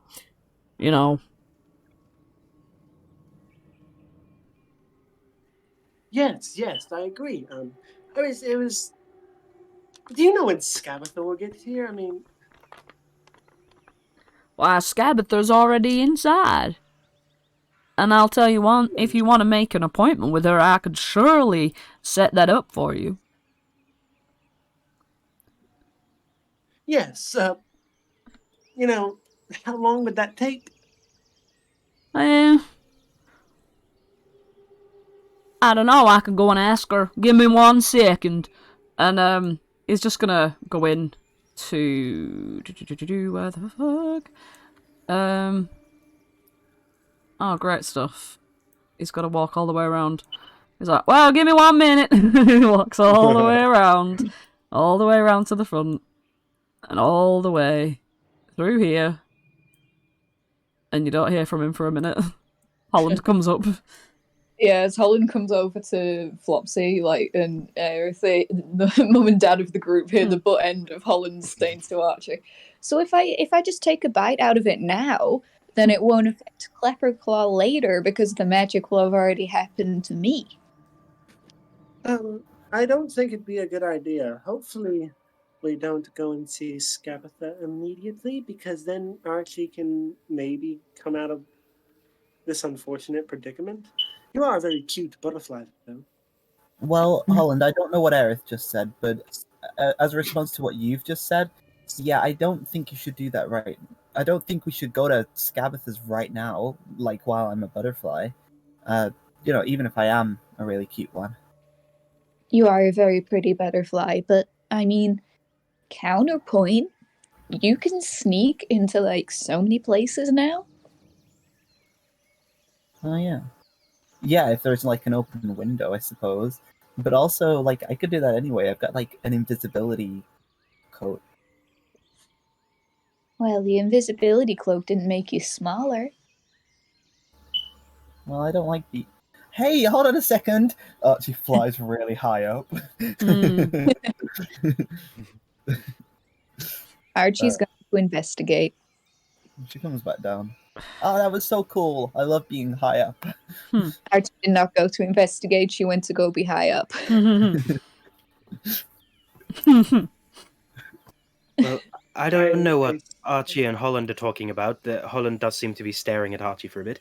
But in response to what you said, Aerith, I feel as if we have to speak to Scabatha now because Will and the other getaway gang kids are all in place. If we drag our heels talking to Scabatha, then we could mess up plans for those. Well, Chucklehead comes back, and he's like, I've done had a word with her, and I told her about the lucrative deal that she could have here, and she's rather interested, I can tell you now. Now, she said she's just gonna be doing something for a bit, and she'll probably be about an hour, or whatever that means. Excellent. Thank you so much. You're free to hang around in the market or whatever, and maybe buy some more sweeties. Yeah, we'll think about it. I do appreciate you. And she definitely gives like the whole like puppy dog eyes, batting of the eyelashes. Mm-hmm. Really lays it on thick. Alright, well, he's just gonna walk around and make sure that the goblins are selling things correctly to the other people that are here too. You can just time skip this, because it doesn't matter at all. Like, she was never gonna meet with you immediately, she was always gonna let you wait, so however you want to wait is fine. If we're gonna wait either way, I may as well take a bite of the ham. Holland, I don't think it's the best idea, but... You might die on the spot, I think. We know that the butterfly thing lasts an hour, but say if you turn into anything else, it could last 8. Archie just said I might die on the spot. Archie, I'm gonna wave my finger at the butterfly. Don't be saying horrible things like that to Holland. Holland, what's Flopsy saying? He's saying, don't say that. Oh no, I didn't mean it like in a bad way. I just meant to be cautious. But Oh, if I don't take a bite of it and I give it to Claw and he drops dead, then I'll feel terrible. So now I have to take a bite. Wait, before you do that though, you might like have a once in a lifetime opportunity. Okay, I need you to like coordinate with me, but I'm gonna like land on your nose and it's probably gonna make you sneeze. Okay. I'll land on Holland's nose. I sneeze. Oh, He geez. take it. Sorry, I that's wasn't sure if there was going to be a saving throw for that. No. Unless you eat the ham. See if I can control the itch. I just thought it was like a cool image of like, you stood outside some sort of hollowed out stump and then a butterfly comes and lands on your nose and you sneeze. Is that a thing that happened before? It's like I'm sure I read about something like that in the sightings of Lyra. Lyra said that? Lyra did say. She says a lot of things. And they're all... Oh. Anyway, back to the ham. Are you eating the ham? I have taken a nibble of the ham. Yes. Roll a d8. The hamber. 5. Okay, and as soon as your little rabbit teeth like take the chunk of ham off and you chew it in your mouth, right, your head like sort of shrinks like zoop, really, really small on top of your body, and then your shoulders shrink like zoop, and then your legs shrink like zoop, and you're literally like the height of Flopsy's knee. Yeah, you're a small Holland. Hey, it's like when I first met you. Oh, you're a baby. What? You haven't aged that much since I. Oh, you mean not Flopsy? silly. I mean Flopsy. Shit, that makes more sense. I'm at his knee, not yours. Don't know why I assumed that was to me. I mean, if we have to wait an hour, I suppose it couldn't hurt. Pass me the hand. You'll have to reach down and get it. I can't get up there now. I take the ham. Yeah, the ham just flops onto the ground. You take a bite of the ham. Roll a d8. Why the fuck? Oh, you're a butterfly too! You just poof into a butterfly and start flying around Archie. Oh, come Oh, on, and the butterflies can speak to each other. Oh. Hey, Archie. Hi, Aerith. I said earlier you're a cute butterfly. Oh, did you? I said the same thing. I am a pretty cute butterfly. Oh, but so are you. I know. Yeah, I imagine Aerith's like a very pretty, like one of those butterflies. It's like the autumn brown with like the black eye spots on the back of the wings. Nice. And she flutters on top of Archie, and so you just see one butterfly on top of butterfly flying through the sky. Aww. Like sex with butterflies. Stacking up. Flopsy, are you gonna eat the ham? Flopsy at first is going to pick little Holland up. Aww. You know, I think you're all being very reckless. He's saying it with a smile. He's gonna kind of like hold Holland like underneath the arms, like a baby that's crapped its diaper. He's like wriggling, but like not actually trying to break out. He's just like, "Hey, oh come on!" You know what, Holland?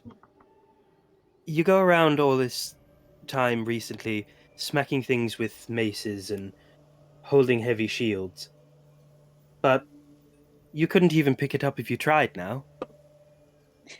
So, I think it's time for... Yes, I don't think you can fight this. I'm going to stick you on my shoulders. Whether you wriggle or not, I'm going to grab hold of your hands. I wonder if I can go as fast as I used to, and I'm going to run around with Holland. Oh, so cute. Oh my god.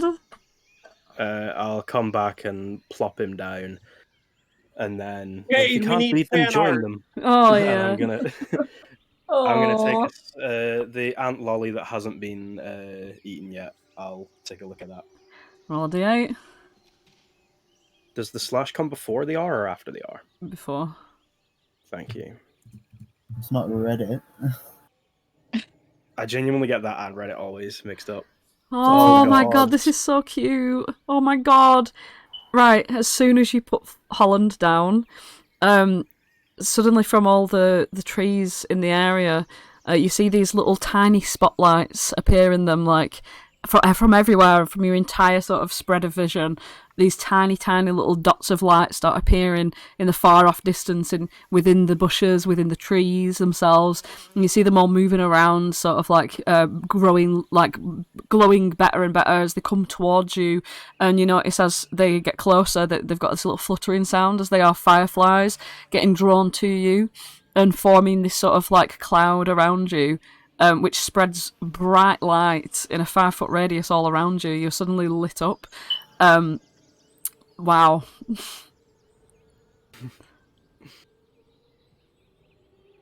Holland could almost be convinced that that was a sign from Lyra. Holland is convinced. Whoa, that's a sign from Lyra.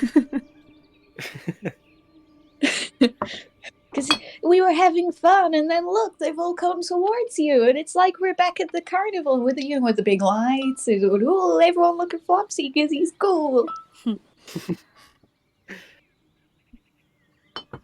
Well, I didn't know that Lyra operated through ant lollies, but they work in mysterious ways. He's kind of just looking at his glowy self. I suppose I'd be terrible at hide and seek right now. So we must think of other games to play. I'm just going to start chasing Holland about and messing about with him. Yeah, and you all play around for an hour or whatever as the stuff that you are. I love the idea of Archie and Aerith both being fucking butterflies together, swooping around and stuff. I think that's super cute. But after about an hour, bloody Chucklehead comes along, and he's like, "Right, well, best take you all over to Scabathur's then." And he starts just trundling down this path, and he leads you to this front door. Here. We're all normal. Yeah, you're all normal. It's been time. Yeah. So he takes you forwards. Holland pops up to full size and goes to Flopsy after this, I'm gonna run around the yard with you on my shoulders. I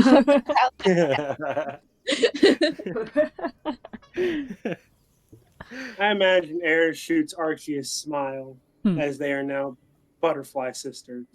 Aww. Alright. He goes, "Well, this is the place." And you walk into a chamber within the tree. The sort of wooden door that needs a creak to it needs a push to get through. He rams his shoulder up against it. He's opens up this door, and inside it's really cozy. Actually, it's really well lit. It's really nice. And this chamber is nestled between the walls of twisted roots through gaps in which you can see the eerily beautiful woodland surrounding you. So this bit of the tree itself is enveloped with a nest-like appearance. A closed wooden door stands at the opposite end of the room. And there's 4 armchairs encircling a small table in the middle, which is laid out for a tea service. It looks very like a little girl's tea set. Small teapots, but many of them. Archie had this in her room. Yeah, it's like a toy. It's literally like a toy ceramic tea set, and all of the little tiny cups and things like that. They're all sort of stacked on little saucers with little painted flowers on there and stuff, but shoddily painted by children. You know what I mean? There is a painted wooden box in the corner of the room here. Which has a crank on the side of it. So it looks like an oversized Jack-in-the-Box. He goes, "Well, if you don't mind making yourselves comfortable, I'm going to leave the room." And he walks out, leaving the door open for everyone to go in, take a seat. Would you say that hour of us walking around and things of that nature could count as a short rest? Yeah, absolutely. Well, I got my action surge back. And I got those 5 hit points back. Yeah, I'll just let you do this. Yeah. Okay.